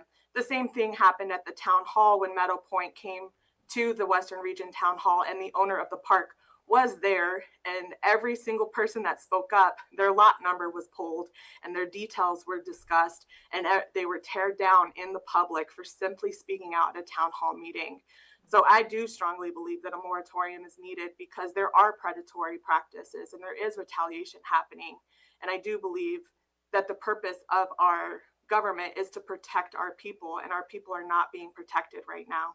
I understand we have to have business and we do have to find a way to work with the park owners, but what do you do when a park owner's response is, I'm just gonna take my ball and go home. I refuse to engage with you unless you do exactly what I say. And we have in writing that the reason why some of these pass-through costs have come is because of, quote, a draconian rental stabilization ordinance is on the table. So it is our responsibility until we find a long-term solution to have a short-term solution that protects the people that live here, that work here, that spend their money here, and that have been here for generations. Some of the people that are in these homes have been there for generations and have nowhere else to go. Thank you. Thank you. Next name? David Barry, go ahead. You'll have 3 minutes. Yes, good morning. Thank you. Good morning, Lake County Board of Supervisors and staff. My name is David Barry. I am an associate manager with GSMOL, Golden State Manufactured Homeowners League. And I'm speaking on behalf of myself and our Area A1 Vice President, Jody Johnson, who is unable to attend. We represent Northwestern California counties from Santa Clara all the way to the Oregon border, representing mobile home owners. And as a mobile home resident and GSMOL Zone Vice President, we've experienced uncontrolled ground rent increases and large investment groups using the imbalance of wealth and power to demand submission. Your vulnerable Lake County senior residents, your disabled veteran residents, and vulnerable families purchased a mobile home unsubsidized, and they merely rent the land.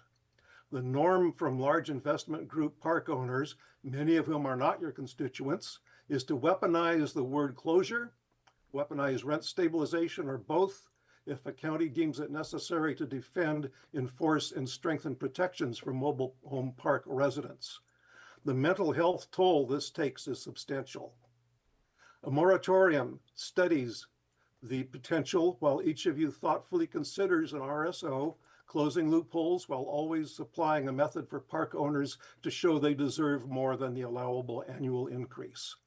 Moratoriums have been enacted in many California cities just this year, Windsor, Santa Barbara, Cotati being examples, because taking the chance that large increases could drive these residents to the streets was not a chance most sitting boards of supervisors or council members could take. Listening sessions with stakeholders is, of course, a necessary step for the implementation of an RSO. And you are taking that step now, not later. During this process, we have already heard in your public forum that if protections are voted in, then this weaponization would begin. We have even seen increases that were not warranted, but still showing as a subsidized increase when there is no increase. It scares residents, and it would scare anybody. The word radical is thrown around, but really RSOs in 104 jurisdictions right now are not radical. They're protective of the last bastion of unsubsidized affordable housing that there is. Your effort is commendable, protecting your most vulnerable constituents. We look forward to speaking to better drafted ordinances, common loopholes, and necessary enforcement when you return with an RSO. I thank you for seeing that your mobile home park residents are not residents of wealth, but they are residents of value. Thank you. Thank you. The next name? No more hands? Okay. All right, then I'm going to close public comment and bring it back to the board. Did you Yeah, can I? Go ahead. Yeah, I just want to address a couple of things. I know that Mr. Davies had mentioned a phone call and meetings, and he had actually been notified, and I'm pretty sure he and Mr. Londano were in the Zoom meeting. I don't know if Zoom counts as a meeting, because I know that's how we've met as the ad hoc for the past year and a half. I don't think we met in person once. So if Zoom isn't a meeting, then I guess we never met as an ad hoc as well. So I know I've had a phone call with you, and I've had a phone call with Matt, an extensive one, and he even knew to go to the town hall because I asked him to go and talk with the people, which he said, I'm going to have a good conversation with them and try to be, at least meet them in the middle. Well, instead, one of our town council members explained what happened at that meeting, and everybody that was there, I wasn't at that meeting myself because I was at another meeting out of town, had told me that they felt disrespected, they felt like there was no reason to even have the meeting. And so each time that I've talked with either of them or any of them, it's never ever been about trying to meet halfway. It's either my way or the highway. It's either what I want or I'm gonna blame. For example, when we met with in Clear Lake Oaks and Lake Village Estates, Boa Vita came to that meeting. They came right away because we had the meeting, and they tried to work and tried to be polite and whatnot, and then at the end of the meeting, they blamed the county. They said that if the county didn't put taxes on us, we wouldn't have to raise the rent or raise anything. And I asked them solely, like, if you just bought the park, why didn't you come and talk to the county about your taxes in general? You could have come to the assessor meeting and made some sort of appeal or something of the like, and I don't know, they didn't come to me about anything. They just decided, hey, so they're, on one hand, they want to blame for due diligence not being done, but on the other hand, want to just make, moves without doing anything themselves. So it's frustrating for me, but at the same time, I can get on board with some of the things that they want, and that's why we're having these other meetings and not just pushing the ordinance. I know I did. I did because I didn't know what else to do. I wanted to make sure that someone's attention got, someone was getting their attention. This is why I brought it forward a couple years back, and with the help of county council, because we basically mirrored it after Humboldt, but then tweaked it to be more of a fit for Lake County. So, it wasn't done perfectly, but something had to be done. There's nothing that Lake County had in place. Other places have had it. We're at where we're at. I don't know if it doesn't look like we may have enough support to do that today. Maybe we wait a week. Either way, we still have to try to do something, whether it be one or the other, or we meet in the middle somehow, but we have to figure something out. And I think these next two town halls that are coming up are going to be beneficial. I hope that the folks do come. I'm willing to listen. I'm willing to listen to the park owners. I'm not just completely against you guys. I hope you don't feel that way. I just feel like something has to be done to help the folks that are suffering from this. So I don't know. I just wanted to say that because I know that they said that I didn't have meetings or talk with them or anything like that. I know the discussion that I had with Mr. Davies was very, I guess, controversial. We couldn't see eye to eye. We ended up having a good finishing conversation, but we have differences of views, and I think we just agree to disagree. So I'll just leave it there.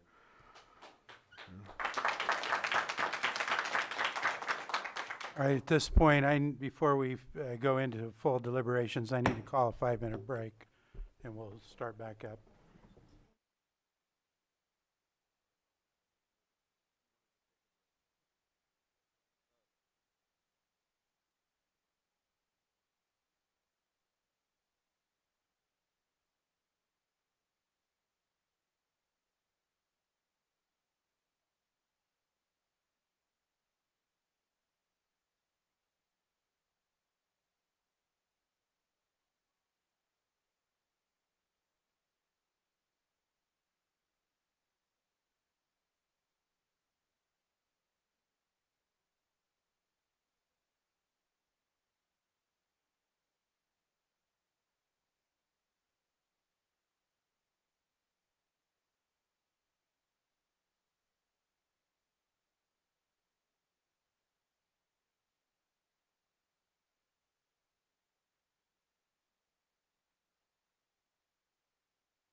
All right, I'm going to call our meeting back to order, and Supervisor Owen, what was that? Supervisor Owen had her pen up, so she's going to be first. As we have heard from our attorney, Mr. Guanaveno, it looks, I know that some of you came up and questioned the legalities of this, and we up here need to follow the advice of our county attorney.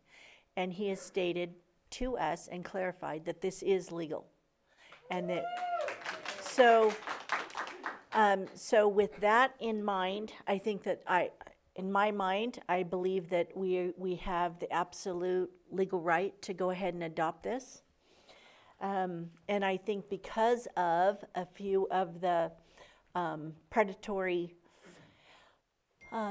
charges that have been coming forward, I really think that we need to step in it and put in this ordinance.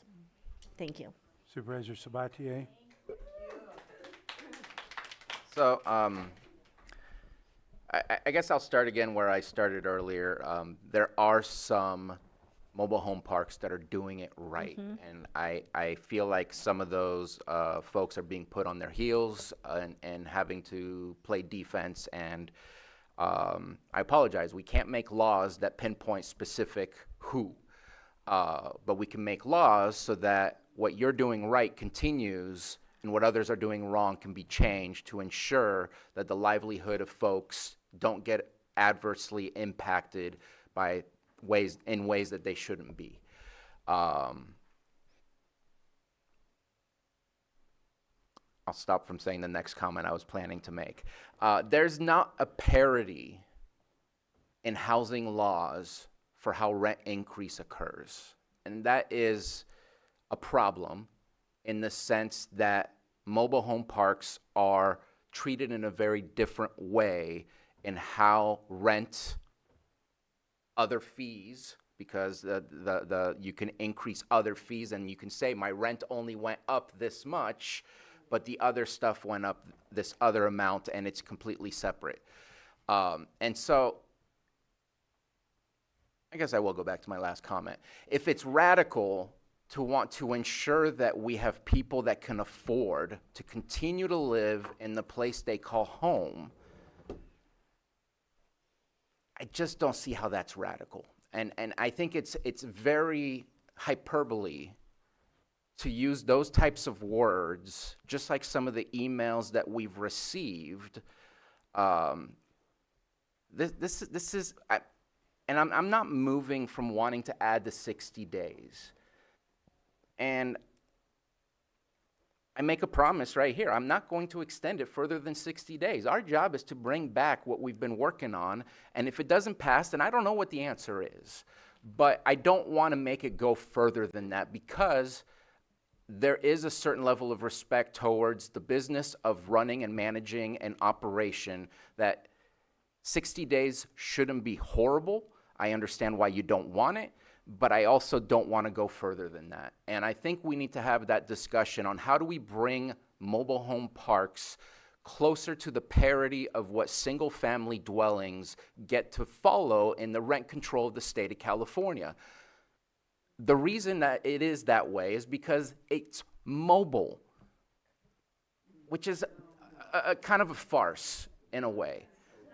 Because to move a mobile home costs an enormous amount of people that those who live in mobile home parks do not have the means to do. And so we have to find a middle ground, and hyperbole language is not useful. And I think 60 days is not a nuclear bomb, and I think that it is an appropriate use in our pursuit to look at an ordinance to say, let's pause so it doesn't get worse, and we'll be back before 60 days. So I'm ready to move forward. And I appreciate all of the comments that we heard, and I don't mean to say this, I appreciate the mobile home park owners for your courage to come here and to kind of have to face the odds, I guess, of who's in our chamber today. because your voices matter, because if you aren't able to operate, then we have to deal with these folks in a vastly different way that I don't want to have to deal with. And so we have to find that middle ground. I'm looking forward to our meetings. I joined the ad hoc committee with an absolute no in my mind that this is not the way forward. I have learned a lot, and I think that there is a good way to move forward where mobile home parks can continue to make money, mobile home parks can continue to operate, and we can ensure that there's a little bit better parity between those who have more, who get to live in a single-family dwelling, versus those who have less, who unfortunately have little options left, and sometimes, and it's by choice at times, but sometimes what's left is a mobile home park. And to not have those parities bothers me at my core, because a house is a house, and a house is a house, however you want to call it. And so that is what I'm aiming for, and that is my intentions behind our action. And yeah, I'm done.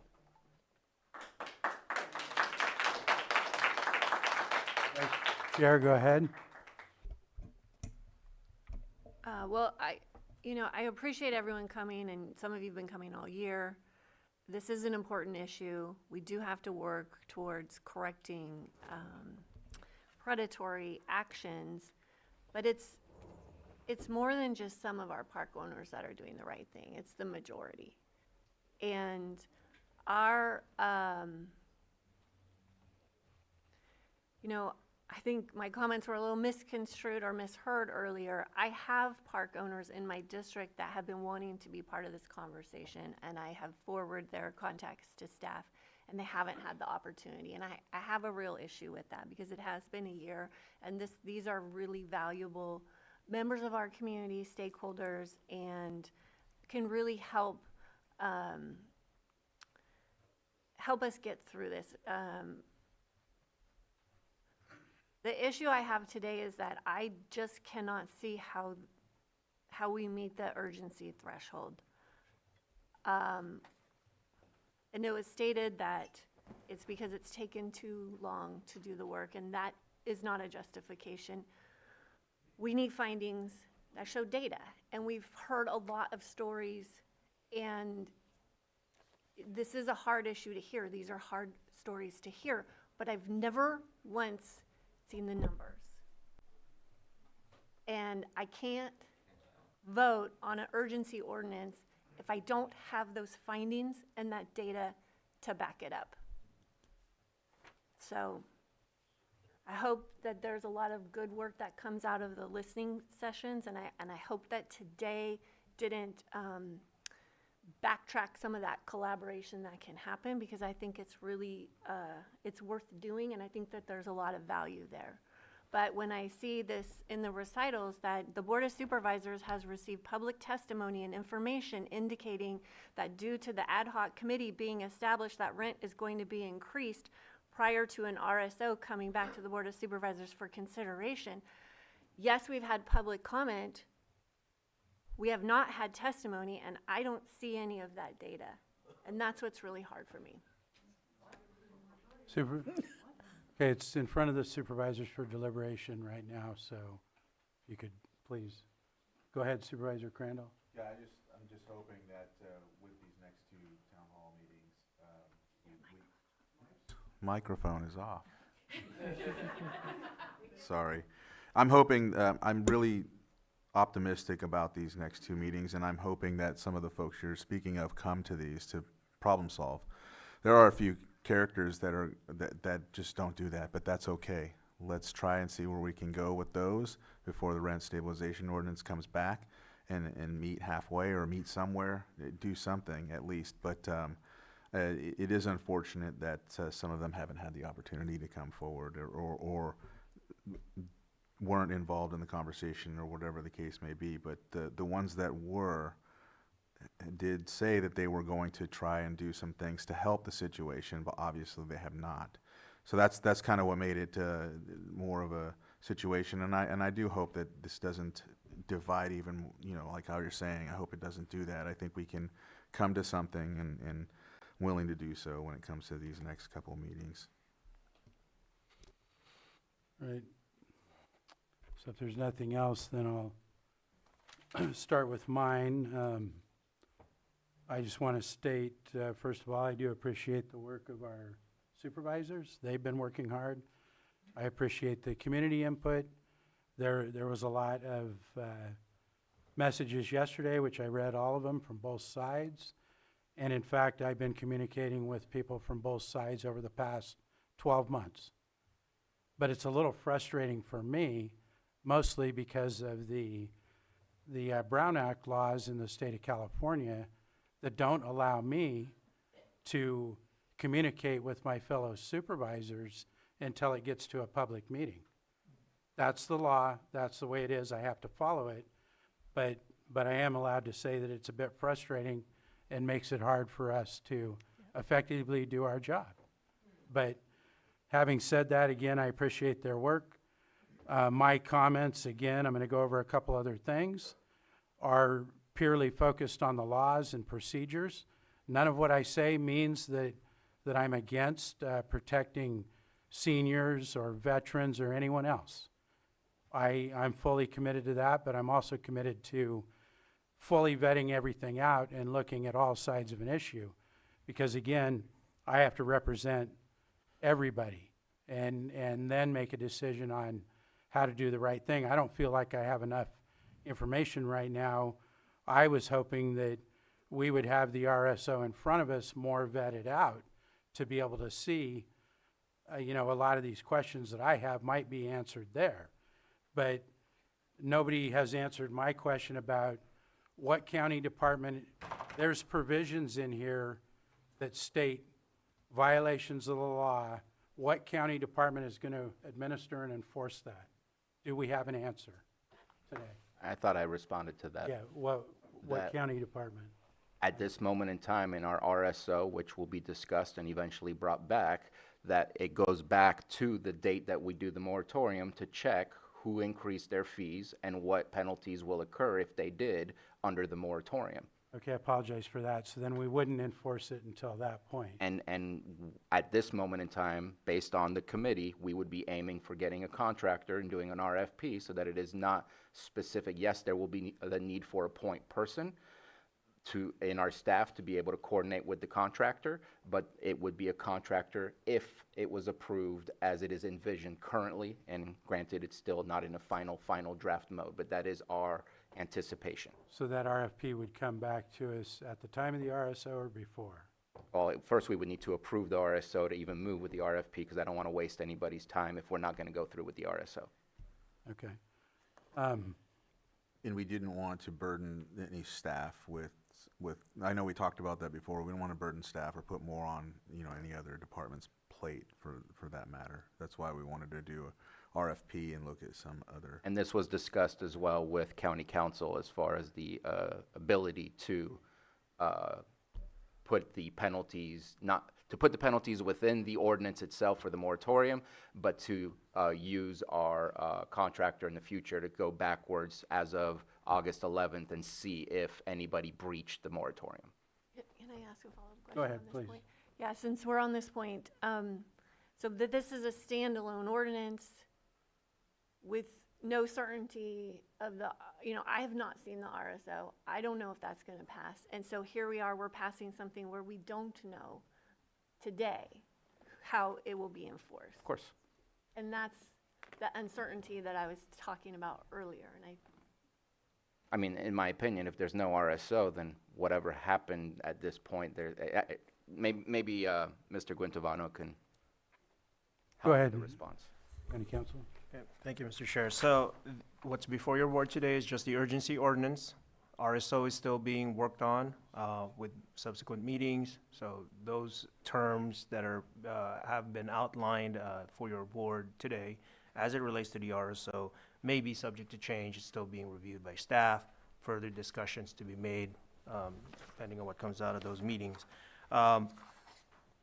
As for the urgency ordinance, which is again what's before your board today, I believe the question mainly relates to the enforcement part of it. Enforcement part just primarily would come from the County of Lake, and that's before your board. There are violation provisions. outlined in the urgency ordinance itself. It's under section 4. So as it relates to the enforcement part of that, as to who would enforce these infraction fines that's been referenced under section 4 in the urgency ordinance, because there isn't any specific designation or delegation of a department who would enforce this, then that would, default back to your board. The County of Lake, in terms of enforcement, board can then take that up at a certain point in time for direction to staff on how to enforce these fines, should they be enforced. That's how it stands right now. Now, alternatively, this is at its heart still an ordinance before your board.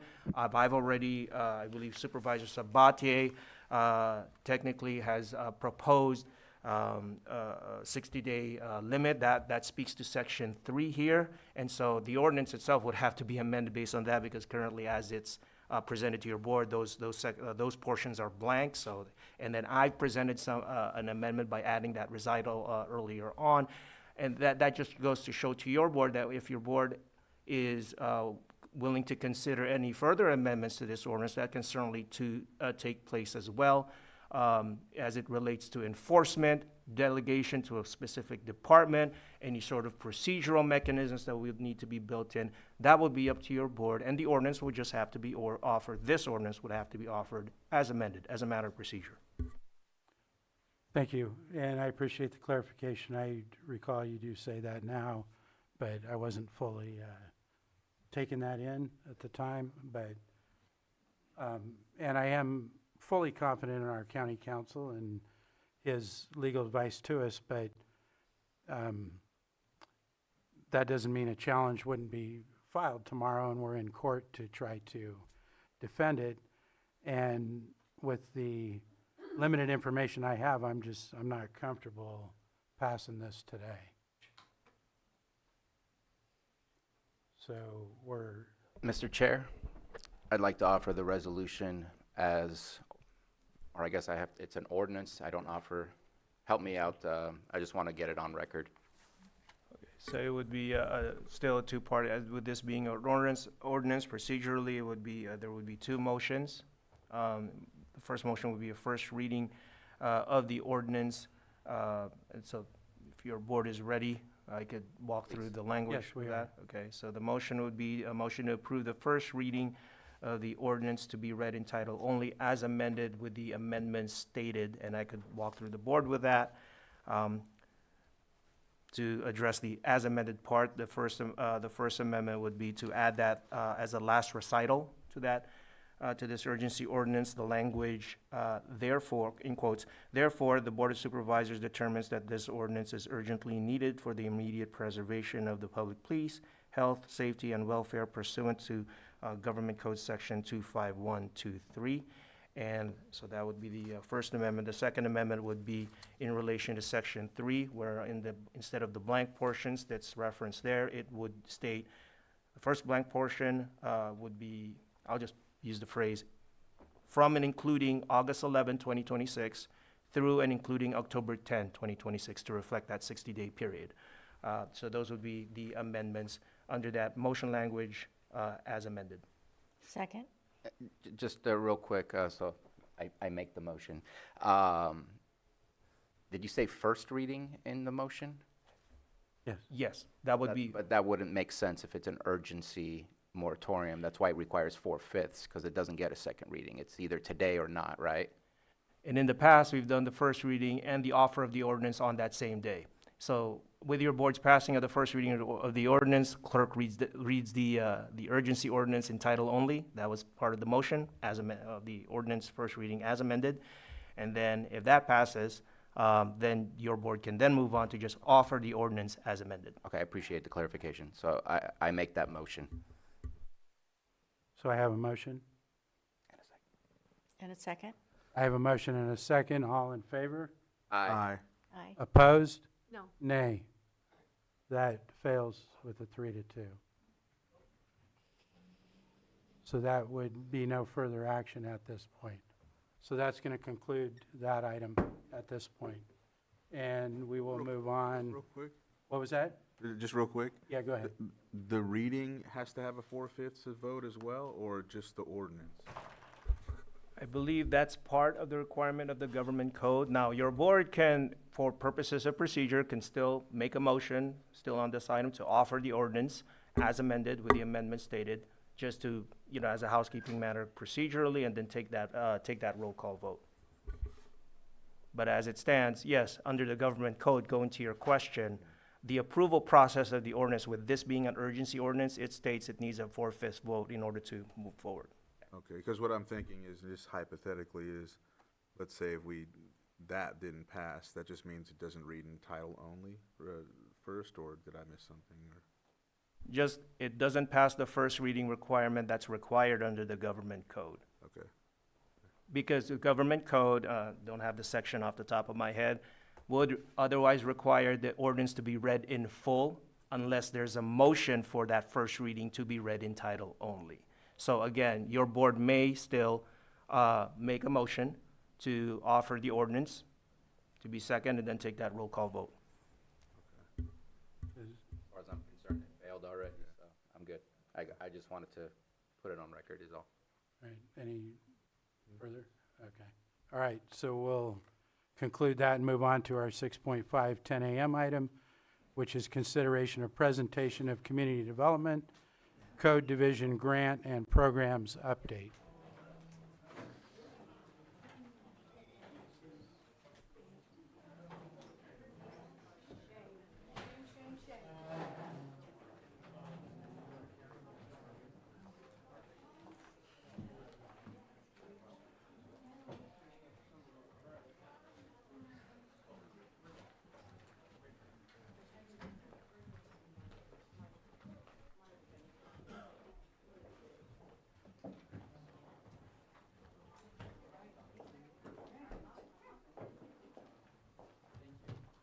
So I'll go ahead and turn it over to you, Director.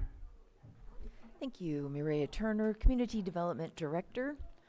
We will just pull up our PowerPoint, but we are super excited to bring some, well, I guess we could call it crowing, about some accomplishments that have really made a difference in our communities. As all supervisors know, illegal dumping is a chronic issue in many parts of our county, and so our staff has been hard at work to secure grants to remove a significant amount of this illegal dumping. Our presentation will be led by Deputy Administrator Shannon Walker-Smith. We also have the Code Enforcement Manager, Marcus Beltramo, and Code Enforcement Officer, or are you a Program Coordinator? Program Coordinator, Christopher Colin. And I will turn the microphone over. Still morning. Good morning, Board. Thank you for the opportunity to present some good news today. It was about a year ago that we made a presentation on where we were with the illegal dumping program as we were about the mid-year point. And so we have some additional updates for you today. As you know, our Code Enforcement Division has grown significantly over the last couple years, and that's mostly due to specific grants and programs that we have been able to organize. And now Code has different sets of officers that are working on very specific objectives, and I feel like that is something that has helped us move a lot of our desires to address some of the problems in this, challenges in this county down the line. We've come a long way in our ability to identify certain kinds of cases and then suit them with the right officer team. And it's been really exciting. We're just reporting on some of the programs today. Specifically, we are not including our Cohort 3 Cannabis Enforcement Grant, but be happy to bring back a presentation on that at some other time. We wanted to talk about a few of the grants that are wrapping up and partway through their cycle. So the first one is the illegal dumping program, and as I said, about a year ago we were presenting on the successes we had with our free dump days that we held last summer. This grant began in '24, and we had $250,000, mostly for abatements in this grant. Different grants come with different kinds of funding for our division. So we completed this grant in June of '26, just a few months ago. We held 6 free dump days, and we also cleaned up 29 illegal dumping sites in the county and 2 very large private property abatements. I thought it was significant to state that 16 out of the 29 illegal dumping locations were self-abated by property owners after noticing. So we're having quite a lot of success with self-abatement, and really glad that we can come together with the community in a lot of cases and work with them to get things done. So here are some of the stats from that grant, which I think are astounding. I have stated the trash and metal in both tons and pounds, so it's not a combination of those two, but just for everyone to see what we were able to accomplish. We were able to collect 872 tons of trash and metal from the community, or nearly 2 million pounds. So it's very significant what we were able to do with just $250,000 of grant funding. We're very fortunate to have had that Cal Recycle grant. 923 tires, as you can see, the propane tanks, mattresses, and vehicles all abated with those grant funds.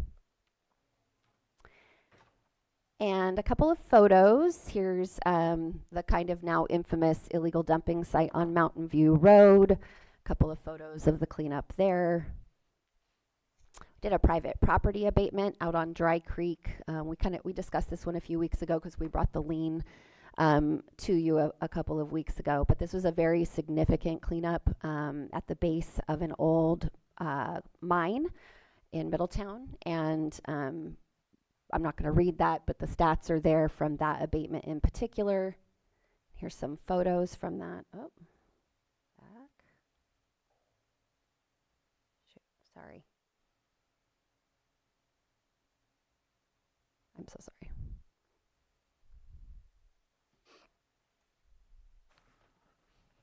Okay, so here are some of the photos from that.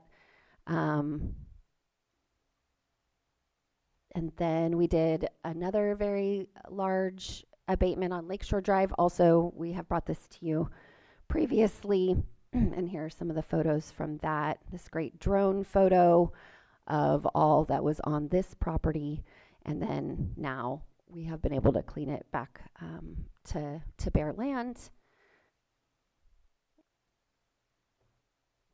And as a result, kind of as we're wrapping up that grant program, a couple of things. We are adding some language into Chapter 13. We're drafting an illegal dumping ordinance that would give us some additional tools to hold dumpers responsible. And so that will come to your board. We had some prevention money involved with this grant and had the intention to use that for installing gates and cameras and things. But we were we never were able to gain the legal authority as code enforcement to proceed. And so now those monies were just redistributed to those last couple of large abatements. Staff time was partially covered by this grant. There was not a lot of staff funding allocated through this grant, but we may be able to recover some additional funds through the lien process, which all of the properties that we abated through this process either have already gone to lien or are still to come. And we plan to pursue additional Cal Recycle grants as they become available. We applied for one that was some extra funding and didn't get it, but just even since we submitted this presentation, a new round of funding is available. So we will be applying shortly for a new Cal Recycle grant, so we continue this great work helping to clean up in places where often the property owner is not able or not available to do so. So that's the illegal dumping program. Wanted to give you guys an update on the Copter program, which of course is a board-supported program funded by cannabis funds. We are in our 3rd year of that funding, if you can believe it. Time flies. Seems like we were just getting the budget for that program and such together. So last year of dedicated funding for that program. It's been in operation also since 24-25, and just some of the stats so far on that program, we have opened 543 cases over 2 years. Again, this program is a really community-oriented program that is on the North Shore, mostly focused on Nice, Lucerne, and Clear Lake Oaks, and it's currently funding one of our program coordinators and one of our officers, so they're kind of a two-man team on that side of the lake. And they've done they're doing community-oriented code enforcement where they're really working with the community and talking with neighbors and trying to really make a difference. So 543 cases opened in 2 years. We've closed 308 cases, performed 24 abatements, posted many, many red tags. One of the things, our observation as we've come to the end of year 2 and kind of reflected on some of the roadblocks that we have encountered on cases in that area, is that a lot of the cases that we have in that area, the ones that are complex and we've had a challenging time with, are rooted in social nuisances. And our current code just doesn't address social nuisances, and so we are working to add some language to Chapter 13 as well, to look at what our options would be for addressing those kinds of problems that often we get roadblocked on. Yeah, can you just define what you're considering as social nuisance? Yeah, I mean, it's like, it's not exactly encampments, but when folks are congregating on a property and the property owner isn't maybe alive, and it's very difficult to figure out who's in charge of this property, and we can post red tags, we can do a variety of things, but we're ultimately not really able to resolve the problem with our current tools that we have in our toolbox that our county code allows for. Seen some of those. Yes, we've seen many of those. I'd be happy to let Marcus chime in on this as well. Okay, if you wish, I'll check in with you. Do you want? Yeah, sure. Okay. Just give him a minute to say a little bit more about that. Marcus Beltramo, manager of the Code Enforcement Division. So social nuisances are not just conditions of a property. Nuisances can also be behaviors. A lot of times when a nuisance affects the comfortable enjoyment of a property, that could be a social nuisance. So loud music, loud noise, driving erratically through on the property, those things that disturb the enjoyable, comfortable peace of a person's property while they're on their home, that would be a social nuisance. Now, it wouldn't just be there's a social nuisance and we would do it. It would be after a property's been noticed for violations for property conditions. If we deem if there's a reasonable determination that the social nuisances or the behavior of the people on the property are contributors to the problems or the disruption in the neighborhood, then we would have the ability to issue a social nuisance for that property. Social nuisances are very common, but what we've found in code enforcement is that we become, you find out about human behavior. And the code does not address the human behavior that is causing disruptions and some of the health and safety issues to our communities. So this is just something that we're exploring and something that's come to our attention. Okay, Supervisor Sabatier. I hope this is taken well. I'm a little concerned. Number one, the title, the name, social nuisances, like I fear what that encompasses. It should just be code violations. If there's no code violation, we can't say your behavior is wrong. What rule and who is the one to say that the behavior is right or wrong? So I'm concerned where that's going. I hope we can change the title from social nuisance to something more related to a code violation, which is what we should be doing. So I don't know. This conversation makes me uncomfortable without better understanding what the guardrails are of that conversation, because I don't like how you're behaving, like call behavioral health to ask for help. I think we're outside of the realm of code enforcement, so We'd be happy to clarify. And here's the thing, we didn't come here to expand on this. This is something that we are gonna vet out. We're gonna be very careful in our approach, but a social nuisance is a nuisance. It is a code violation. The code will be very specific and have detail in it. It will not be general or ambiguous or vague. I understand your concerns, and we also understand when those behavioral issues are behavioral health or mental health issues that need to be addressed by experts. Social nuisances are common. They're some commonplace in California. It's something that we will vet out. It's something that will come from the board. There will be public discussion, and we will need to craft this so it is palatable and proper. Do you have a question, Supervisor? Yes, I do. Wouldn't that be come under the purview of the Sheriff's Department? So yes, some nuisances. So nuisances can be enforced from a criminal perspective just as well as a administrative perspective. So nuisances can also be addressed from a civil perspective as well. Code enforcement right now addresses it from an administrative perspective. The sheriff can address it from a criminal. The legal system should address it from the civil point of view. But what you're going to find out is the sheriff's office may not have the manpower and the staffing to address these things. These issues happen to be germane to the conditions of these problem health and safety properties. And Hudson, 6722 Hudson would be our prime example of a social nuisance that could have been prevented before what happened occurred on that property. There is more to come on this, and we need to have deeper discussions on this. I think the concerns are justified, but I think to address the issues that we're dealing with, you have to address the behavior on these properties. And we have people that not are always property owners, that are not always occupants, that are causing these problems. And you have to ask the people in the community, is it fair to them? Barrel would be another example of a social nuisance, where we were not able to address it because we didn't have the proper tools. I don't want this conversation to cloud this presentation, but these are real things, and we're really trying to address these issues because they are affecting our communities. And we can go into deeper examples when we get deeper into this conversation and present this ordinance.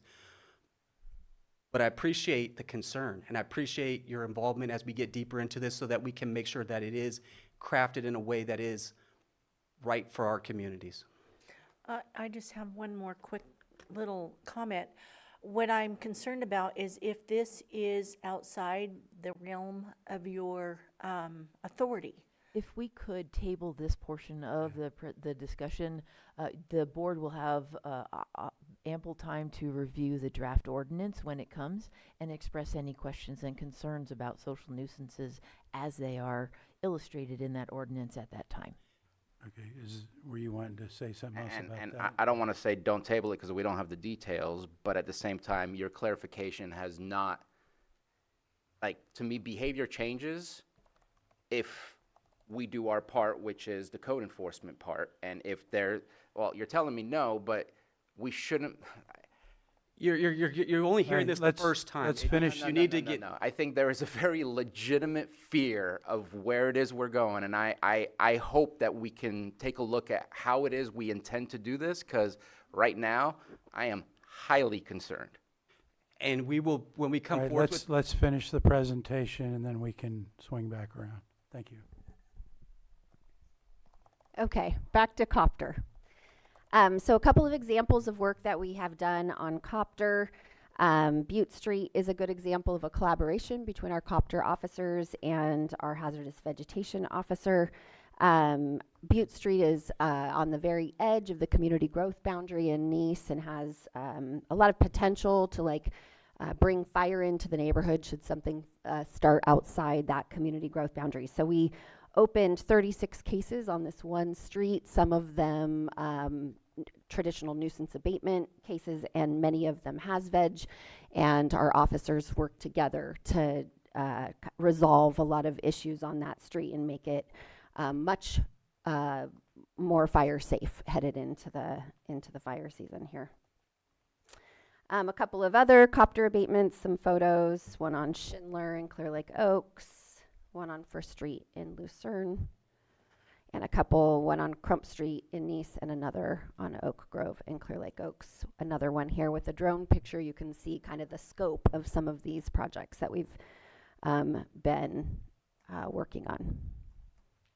And then there were a lot of successful self-abatements in Copter as well, and we always want to recognize when the community is really working with us, and it happens about half of the time we get a good response from the community. So this was over here to the left was a property right on Highway 20, where all of this debris had been sitting for many, many years. That's cleaned up now. The far right was a really hazardous, unpermitted construction project that we worked on. A couple of other just things that we wanted to bring up about Copter. One of the things that has been an observation in the Copter area is that there are at least 8 fire-destroyed units that need to be demolished in that area. Many of them are old mobiles that we suspect contain asbestos, and the cost for the testing of that and then a demolition with the appropriate contractor is about $50,000. So we get a lot of questions about why burned up units are still sitting in the community, and we would love it if we could address all of those right away. We know it's it's a health hazard, but we will need to discuss a allocation of funds either from a grant or some other source in order to address those.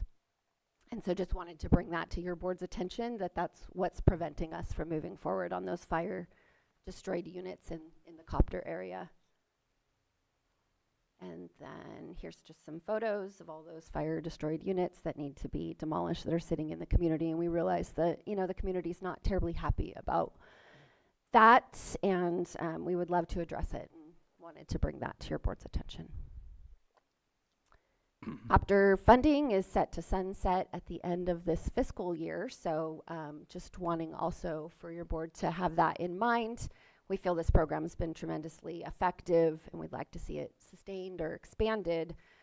We feel pretty strongly the North Shore should continue to have a dedicated officer in order to keep up the progress that we've made in that area over this 3 years. Should the program move on to another area, some dedicated staff in that region is needed.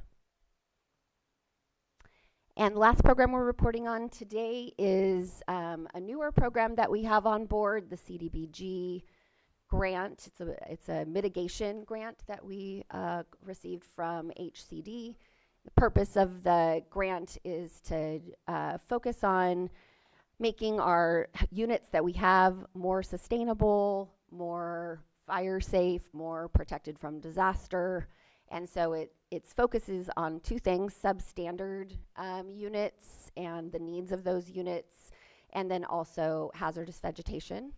And so we have a 2-officer team and a technician dedicated to that program. The grant does not have money for abatements, so as where illegal money dumping was all for abatements, kind of no staff, this one's the opposite. This grant supports all staff, but there are no money for abatements, and the focus of the program is more on education of the community around their responsibilities. And so we have been doing a lot of community education around hazardous vegetation and substandard issues, providing resources to the community. If we're talking to a homeowner, we're providing them with a resource to help them resolve their own violations. As part of this grant, we also conducted it was really led by our code enforcement team, but included a lot of folks from our community development team. We conducted a housing condition assessment. The results of this will also go into the upcoming housing elements. We evaluated 920 units in the county, which was about 5% of all improved parcels, and they were divided into zones. Overall, countywide, 35% of properties were classified as substandard, so needing repairs, and only 27% were needing just minor repairs, but 31% were considered sound units. So that was good to recognize. Clear Lake Oaks, Kelseyville, Nice, Lower Lake, and Lucerne showed the greatest need for housing rehab. 75%. We decided to go ahead and take a look at the compliance to Zone 0, even though most folks in the community are not yet familiar with that. This is a pre-assessment, right? Kind of taking a look at what the baseline is. So as we work toward Zone 0 requirements, we will know where we started. And 75% of the parcels we assessed had at least one Zone 0 concern. So we know we have a significant lift in getting the community educated about that program that will come forward from the state likely in the next year or so. And the results of this are, guiding us in looking at what resources are needed, especially for housing rehab. We're working with the Regional Housing Trust Fund to develop a pilot program for housing rehab that we hope to implement over the next probably calendar year, and starting to provide some assistance for those folks who are living in a substandard unit and do not have the resources to make the repairs. So for this team, which again has been in operation a little less than 1 year, this grant started in October of 2005, they have opened 557 cases and corrected 332 violations out of those cases. 270 of those cases are hazardous vegetation, and been able to close 150 of those. The rate of self-abatement is quite high for hazardous vegetation. So again, thank you to the community for working with our officers as needed. And then just a couple last things that are not program specific. Our nuisance abatement fund, which as you know is a separate fund from the fund that is for the division staff and expenses. We have a fund that's specific just for abatement costs. And we are allocating the remainder of those funds for use in 26-27. So at the end of this fiscal year, besides the funds that we're able to recover through liens, that we're going to need to discuss the source of additional abatement funds. As we've said, we're working on a Chapter 13 update, and we're looking at a lot of new language, mostly mimicking state language that already exists and pulling it into our county code around red tags, some concerns that we're working with the DA's office around language that they think would be stronger, RV occupation, and as I mentioned, illegal dumping. We also have several high-cost abatements that are kind of pending or in the works, projects that are beyond the scope of our current allocations. And we've been able to clean up a couple of those big scope projects with the illegal dumping funds, but of course those are ended. And we will apply for more grants like that, but just making you aware that there are a couple of special projects we may have to bring back to your board for either a consideration of special funding or additional legal action, so that we can move forward on projects that are kind of outside the current funding scope. And that is what we have today. I would like to thank our entire team. They work incredibly hard out there, and I really believe they are making an enormous difference for the community. So thank you to the code enforcement team. And that's all I have. Thank you, and I think Supervisor Crandall had first question. Yeah, no, I think the word social, or is it social nuisance? I don't mind it. The reason I don't mind it because I know what the bottom line is. It's math. I wish there's a better word we could use. I hope there's something we can figure out. But the bottom line is it's meth. When you look at least 90%, maybe even more, of all of these issues, it revolves around meth. All of the streets you've named off, I could even name more. It's all as a result of meth. The houses that burnt, cooking meth. And I know that's something that at our level at times it's very difficult to deal with, especially when it comes to the sheriff. His hands are tied a lot of times, and I do my best to advocate at different state legislation because it flies under the radar, you know. I know that we need to tackle these issues. I worry that it gets more rampant. These folks know that it's limited what anyone can do, so they do squat. They know that they can just pay bills in a house and squat in it. They know that they can park a trailer up in the middle of nowhere and there's not too much you can do. You know, it's just happening consistently. I have to deal with it on the weekends. I drive around, I drive around and see these things. I have people that call me and say, hey, there's a trailer parked here. Hey, there's someone in this house. And, you know, I literally go there. Like, it's annoying, but it's something that it's a reality. I hope it doesn't go to your districts. If it is happening in your districts, I hope it doesn't get more rampant. A lot of times the other thing is there's, and these are all a conglomerate of issues that have all made these behaviors. People that are taking advantage of seniors. What I mean by that is that people are passing on. They lived here, they own the homes, goes to another person. These people either neglect it or they don't come and take care of it, so someone comes in and squats. Or someone doesn't know how to take care of a property.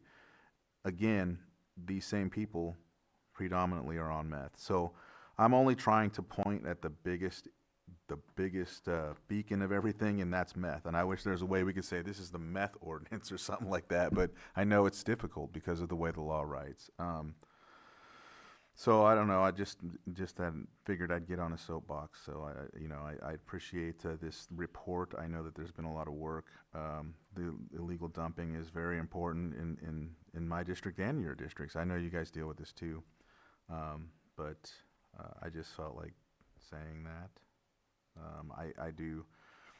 I hear you on the social nuisance, but I don't know what else to do about it. I just know that we got to do something. Yeah.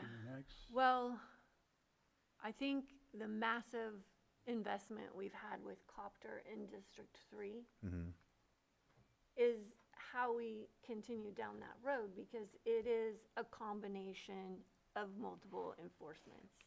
It's law enforcement, it's code enforcement, it's animal care and control. And that investment is working, and we've moved it through different communities in District 3, and the data is there. We're seeing a big improvement. And so, you know, I'm okay with bringing the social nuisance conversation back to see how we fold it in to having all of those agencies working together, and maybe it's behavioral health also, because we have seen the same homes get cleaned up and then brought back to us a year later. And that, you know, our resources are finite, and the cannabis funding that pays for Copter is precious. And so I think there's just more work to do. And I think it is a multi-agency collaboration, you know, pathway. We've had a lot of successes, but there's more to do.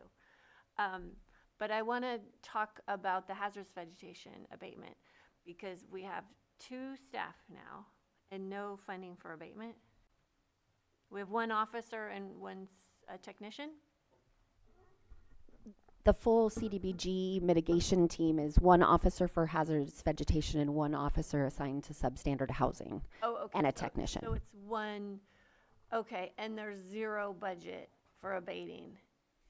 Correct. How many complaints do we have right now? Because I'm getting them every day in my district from my constituents. And so, you know, what level of complaints do we have? This is the time of year when people are getting really nervous and scared, and they, you know, really want to see some work done.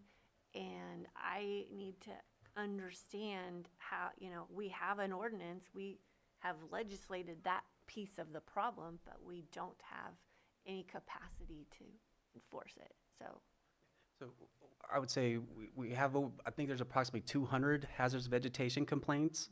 This is the first year we've had a full-time dedicated hazardous vegetation officer. His name's Sammy Marsh. We put his name out to the public because part of his job is to put education out there. So when he does address a property with hazardous vegetation concerns, he provides education to the neighboring properties as well as regarding their duties as a property owner. I think we've had the most success of any year this year with hazardous vegetation. You should see a lot more properties with their grass cut, a lot more properties. We focused on certain areas. The Cobb area is a difficult area, given its terrain. So, but I would say, given that this is the first full year, you usually build on the first year to have a better second and third year. So self-abatement is working to some level, but how many properties do we have that the property owner is not self-abating and we need to abate, but we don't have the So funds? when it comes to those issues, so yes, when there's a property owner around, that makes our job a lot easier. One of the things we've had to do is track down property owners. It's hard to find some of these guys, but we've had much more success this year than we've had in the past. Those properties that are egregiously in violation, we usually kind of look to our local fire districts or departments to kind of get their opinion. If they say, hey, this is something that needs to be abated, if we get that expert opinion, we will then allocate the funds to abate that situation. Primarily, we focus on emergency routes to get in and vehicles in and out, people to get in and out, emergency vehicles to get in and out, and defensible space around structures.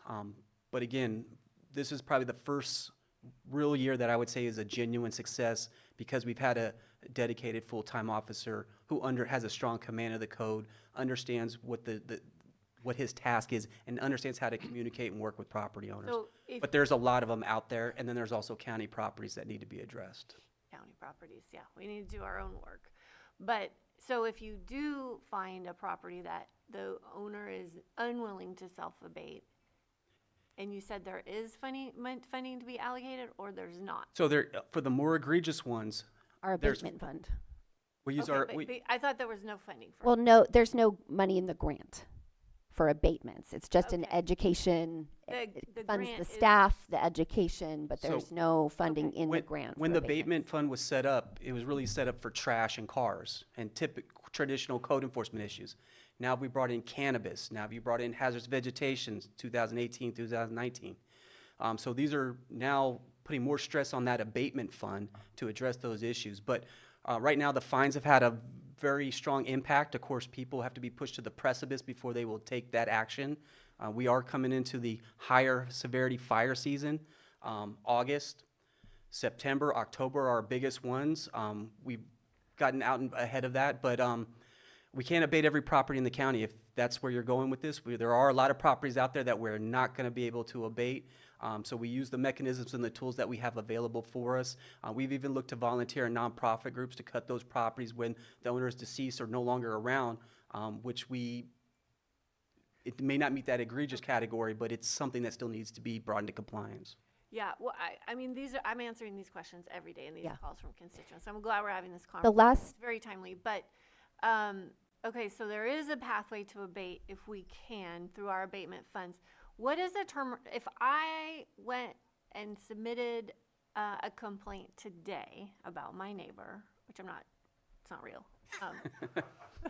Want to be on the record for that. Mr. Duncan has some hazardous Yes, vegetation. My fire chief neighbor is, yeah, no. What is the turnaround time? Because I was on the phone with a very upset constituent / neighbor last night, and these are just the answers I don't have. So if he were to submit his complaint today, what can people expect for turnaround So to get to complaint? when a complaint is received, the first step we take is we send out a letter with educational materials to that property owner. We try Within like 5 days? No, the day the complaint comes in, a letter is usually going out that day Okay. or the next day. Okay, good. We understand the urgency and so hazardous vegetation code enforcement is different than traditional code enforcement, cannabis code enforcement, all of AVA code enforcement. We recognize that certain times of years there's an urgency, an immediacy. So, but our practice is as soon as a complaint comes in, a letter is generated, and for hazardous vegetation, a letter is generated with guidance, not to cut in the middle of the day, not to use metal, do it in the cooler times. There's a list of those things that are on there, but a letter goes out with informational material about defensible space, Along with the code section that says you have to keep the roadway 30 feet in, free of dead, dying grass, trees have to be limbed 6 feet above grade, that kind of stuff. Our officer then tries to, when he can incorporate it, when he's in that area, to go by and do a first initial assessment. With hazard vegetation, it's not too much, it's what we can see from the roadway. If a complaint comes in and it's about structures deeper on the property, that takes a little more time because we have to honor and respect property rights and that kind of thing. But for the most part, I would say within 2 to 3 weeks, he's out there at the property. Notices probably go out probably within that month, I would say. There is a high volume and there is only one individual. This one individual has got up to speed at an accelerated or expedited rate, because if he didn't, we'd have a problem right now where I would be doing the hazard vegetation with him. But I'm thankful that we have a qualified individual who can do this. And the other issue, we tried to get ahead of this. So we went to complaints from prior years and started to get with those properties and try to get with those property owners ahead of this fire season so that we get them to do their part. So we did kind of anticipate this. But we do need to be better at this. We need to improve at this, and there are steps that we need to take. But I would say right now, with what we have, we're doing a pretty good job. But at the same time, I would like to know your neighbor's property or the concerned property so that we can ensure that that is being addressed. Okay, well, this is great information for all of our advisory councils. At some point, and if maybe the technician has a little extra time, I would like to see some data on this, on how many complaints, how many self-abatements, what the timeline is, and then how many of those egregious ones that we need to get to are still standing out there. And it doesn't have to happen anytime soon, but it just really would help me understand. I think we have those statistics pretty much readily available from this presentation. We get that really fast. Great. And I do appreciate the comments from Supervisor Crandall and yourself regarding the prior issue. But when it does come to code enforcement, I believe it is an educational issue. It is things that the public needs to understand what we're dealing with, how we're dealing with these things. I think they need to know our processes. And we have taken steps to improve those processes. And but at the end of the day, it's going to boil down to staffing and manpower. This is an older profession where you have to kind of roll up your sleeves, go out there, collect the evidence, produce the notices, and then be able to stay on top of it. When new complaints are coming in, we have to assess them immediately to see the immediate health and safety issue. When you have a bunch of them that come in bulk, that can take away from being able to do that. So case management is tracking something that I preach, something that we've been working on diligently, and every once in a while I have to go in and set reminders so I can remind the code officers that, hey, we got to circle back to this one. So it is a challenge. We did take steps to meet that challenge and rise to that challenge, but at the end of the day, when it comes to code enforcement and all aspects, education and understanding, and I do appreciate the board's willingness to want to understand and be educated on these matters, because I think there is a distinction between other professions and other ways like animal control operates and how the sheriff operates and peace officers operate and how code enforcement is supposed to operate. Remember, we're not reacting, we're supposed to be preemptive. Get ahead of those health and safety issues before they become problematic to the public. So I do appreciate that statement. Thank you. Supervisor Sabatier?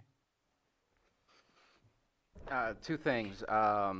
For the copter program, it's an extension of the old school roadmap task force.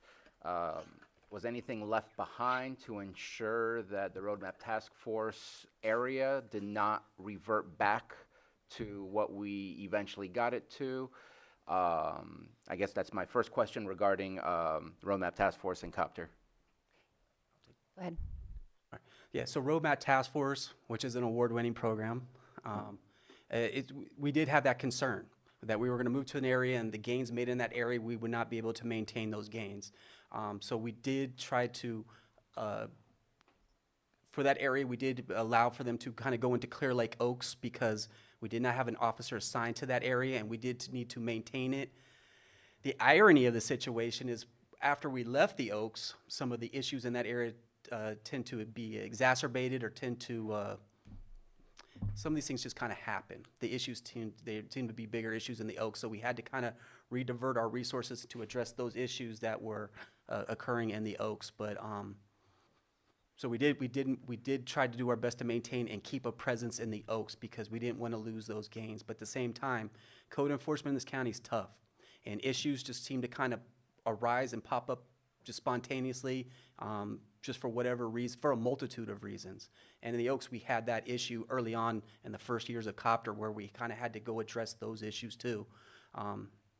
I would have loved to have an officer that we could have just staffed for that area, Spring Valley, and possibly Lower Lake, but we didn't have that luxury, so we had to kind of stretch our resources for the Copter program to address those pressing issues in the Oaks as they arose. Okay.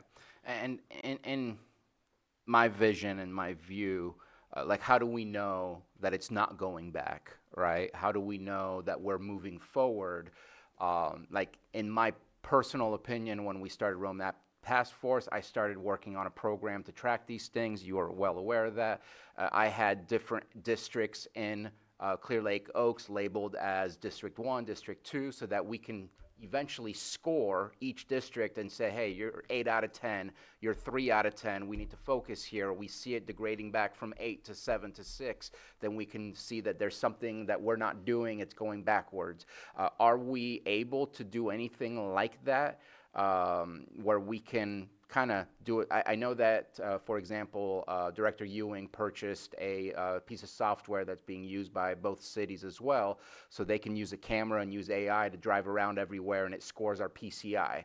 Is there something we can do that can help score our communities so that it helps us to know where should we focus and where are we seeing degradation?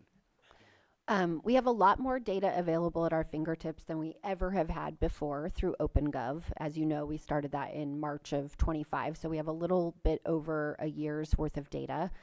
The reporting features in OpenGov as they stand now are not quite as robust as we would have liked them to be, but there are more and more tools coming in that program all the time.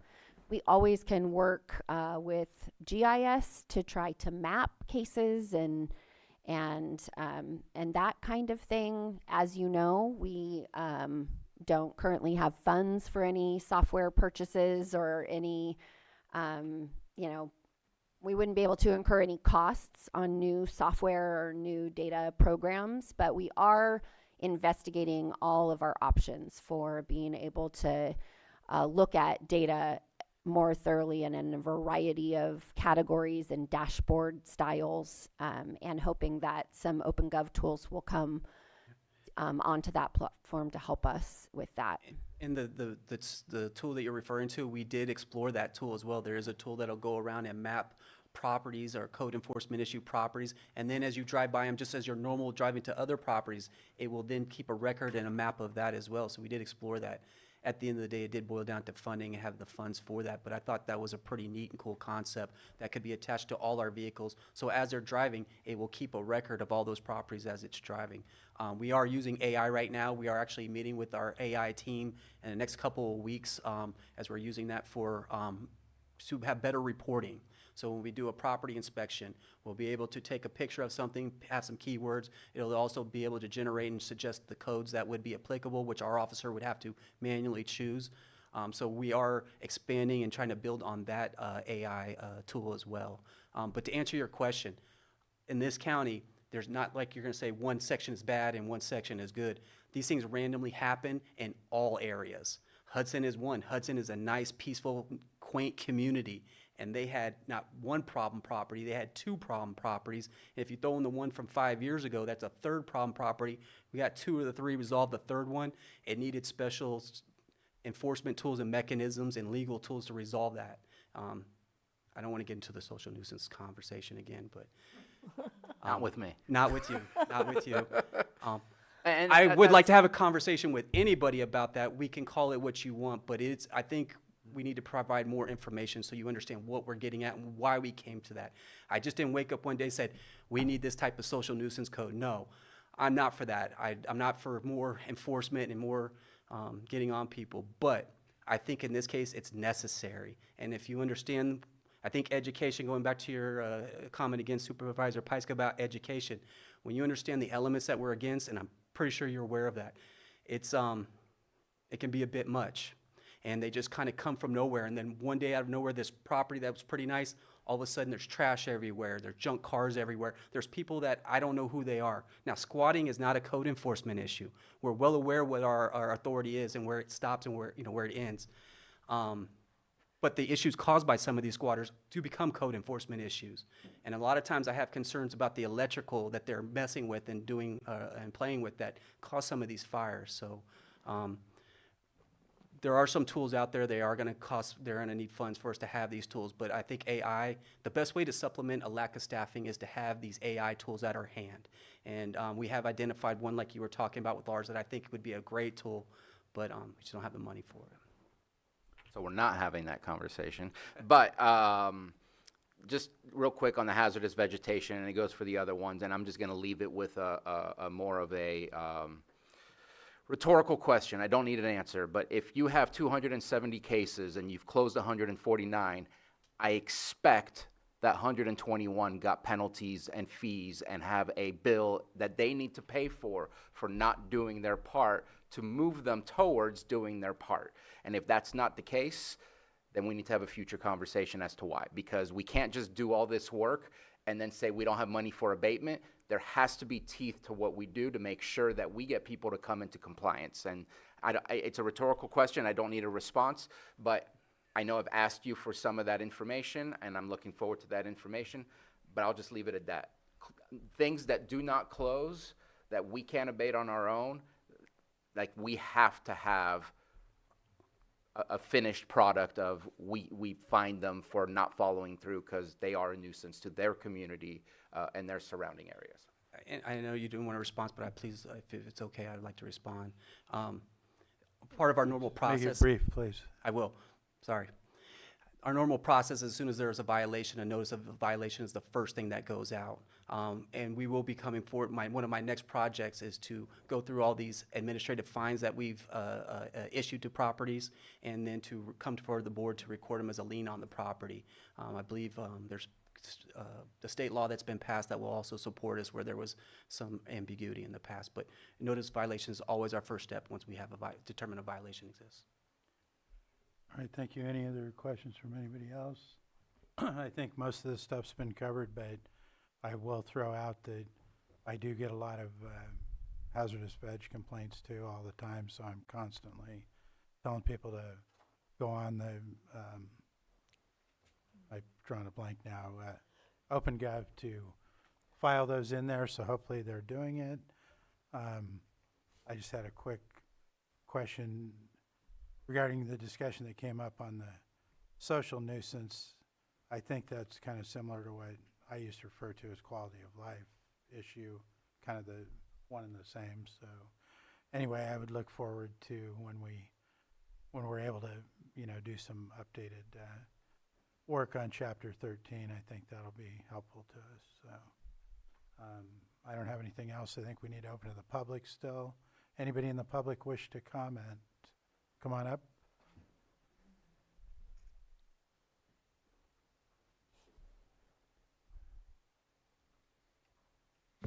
Good afternoon, Chair. First, I just want to say it was a great presentation, really good metrics. I'm pleased to see there's been some progress in District 3. I just actually have some questions. Well, first, I think you, Mr. Sabatier, answered about the ones that weren't abated, what's the consequence? I also, in my area, we have a lot of properties where nobody actually lives on. And finding the owner, who the owner is, and getting them motivated to do that. So things that can help with that would be greatly appreciated. The other thing is, and maybe this needs validation, on OpenGov, if you have a property that is a nuisance and you have multiple complaints from multiple people on OpenGov, what I've been told is that several of those complaints get closed because they're duplicates, and they're informed that they're duplicates. And then those people that are concerned about that situation never get the feedback as to what's going on. Having been in the business of installing help centers and things like that, from a metric standpoint, we're required to keep the ticket open until it's resolved. And then if you got 50 tickets for the same complaint, you keep them open until the complaint's resolved, and then you close all 50, or whatever the number may be. I think that would be a better practice. And then a follow-on question to that is, if you do open a complaint and you know it's in the system, how does one know that it's being addressed? What's the process that they can expect to happen? And those are my complaints. Thank you. Or questions, sorry. Thank you. And again, thanks for the presentation. Thank you. Anyone else in the room?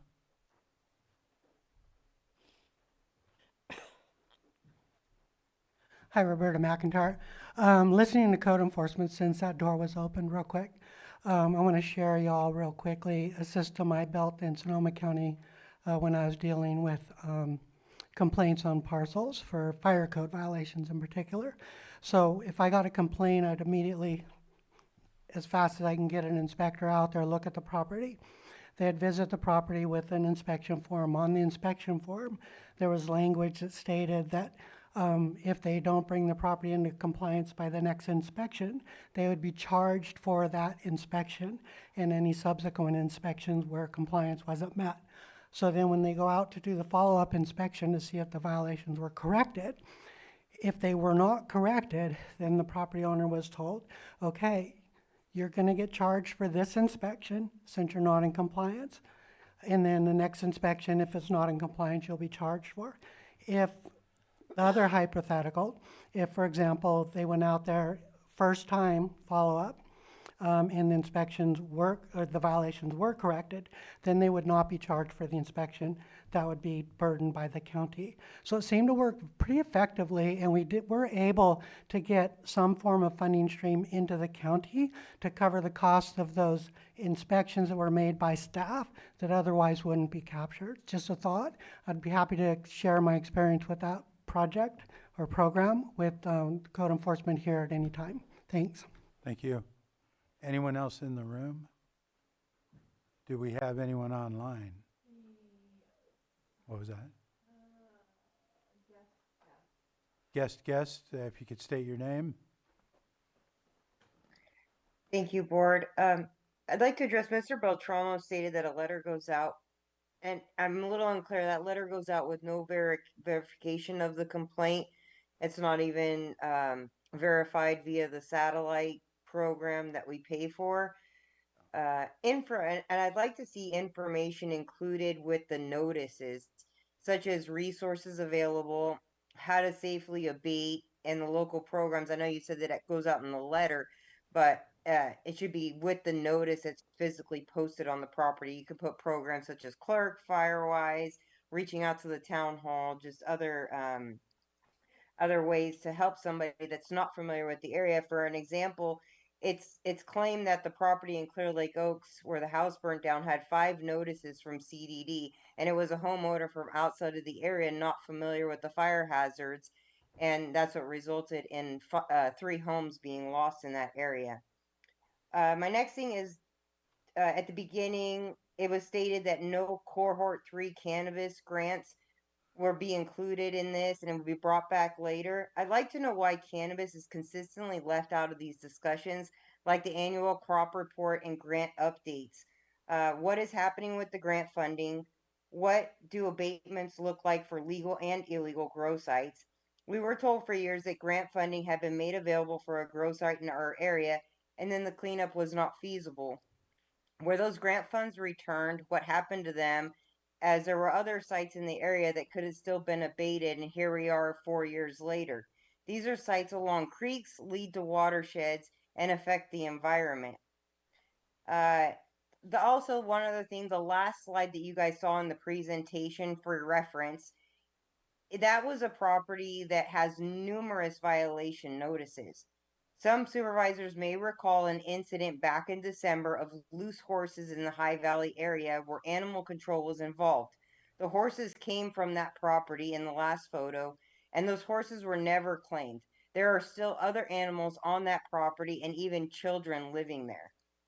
So my last thing is that I know it's been said that the OpenGov complaints are anonymous, but as far as I can tell, if I go on to OpenGov and file a complaint, you are unable to do it anonymously. So I'd like to know if that has been fixed. Thank you. Thank you. And do we have anyone else online? User 12, if you could state your name. Skylayla, Pillsbury Family Farms, and the two words in the memo that caught my attention was the social nuisance. The memo says there is persistent social nuisances that are not currently addressed under Chapter 13, and that Chapter 13 is being updated to address them. I encourage you to start looking at how other places in California have already handled this, because Lake County isn't the first government to deal with the issue. There's a few ordinances out there worth looking at before you finish yours. Sacramento has an entire social nuisance code, and what I like about their approach the most is that they just didn't create another enforcement power. They created the process that goes with it. They define the behavior that they're trying to address, and they have an evidentiary standard, and they have hearings, written decisions, and a process for challenging them. And then there's Hayward. Hayward makes the important distinguish between the nuisance caused by the physical condition of somebody's property and a nuisance caused by the behavior of the people on that property. It's an important distinction for Lake County to think about and to take a good look at, because weeds and garbage, an unsafe building, or an unpermitted structure are one thing, and human behavior is something different. Once code enforcement starts dealing with human behavior, they can overlap between community development and law enforcement. And Hayward's ordinance recognizes the difference while also establishing the notice and the enforcement procedures and ways for people to challenge them. I'm not saying that Lake County should copy any one of them word for word, but look at them and use them as tools. Looking at Sacramento and Hayward and seeing what works, seeing what protections they put in place, and decide what makes sense for Lake County going forward. Because if you're going to expand Chapter 13 from primary dealing with conditions on property into dealing with behavior that's occurring, make sure that you're clearly establishing where code enforcement's responsibility ends and law enforcement begins. Establish what evidence is required, establish notice and the fair opportunity to be heard. You don't have to reinvent it, but learn from the different governments that already have the homework done, improve upon it, and hopefully build a better Chapter 13 that another county might one day look at and say, hey, Lake County finally got something right. Mullingham. Thank you. Do we have anyone else online? Donna, you're unmuted. Go ahead. Good afternoon. Donna Makowitz speaking as resident of District 3 only. Thank you to Tom for his earlier comment. I'd like to also share, when the public reports violations on open.gov, if another violation for that parcel and similar violation has been sent in and recorded, the report say that if I reported it, it then becomes closed when it's not really closed, just my complaint record is closed. So reviewing and looking at statistics on what is an open violation versus closed will not ever be accurate. Thank you very much. Thank you, Donna. Do we have anyone else? I'm going to close public comment and bring it back to the board. Regarding I'll look for clarification. My understanding of when I've used OpenGov, you have to have an account to be able to use it, but once you put your information in, you can click.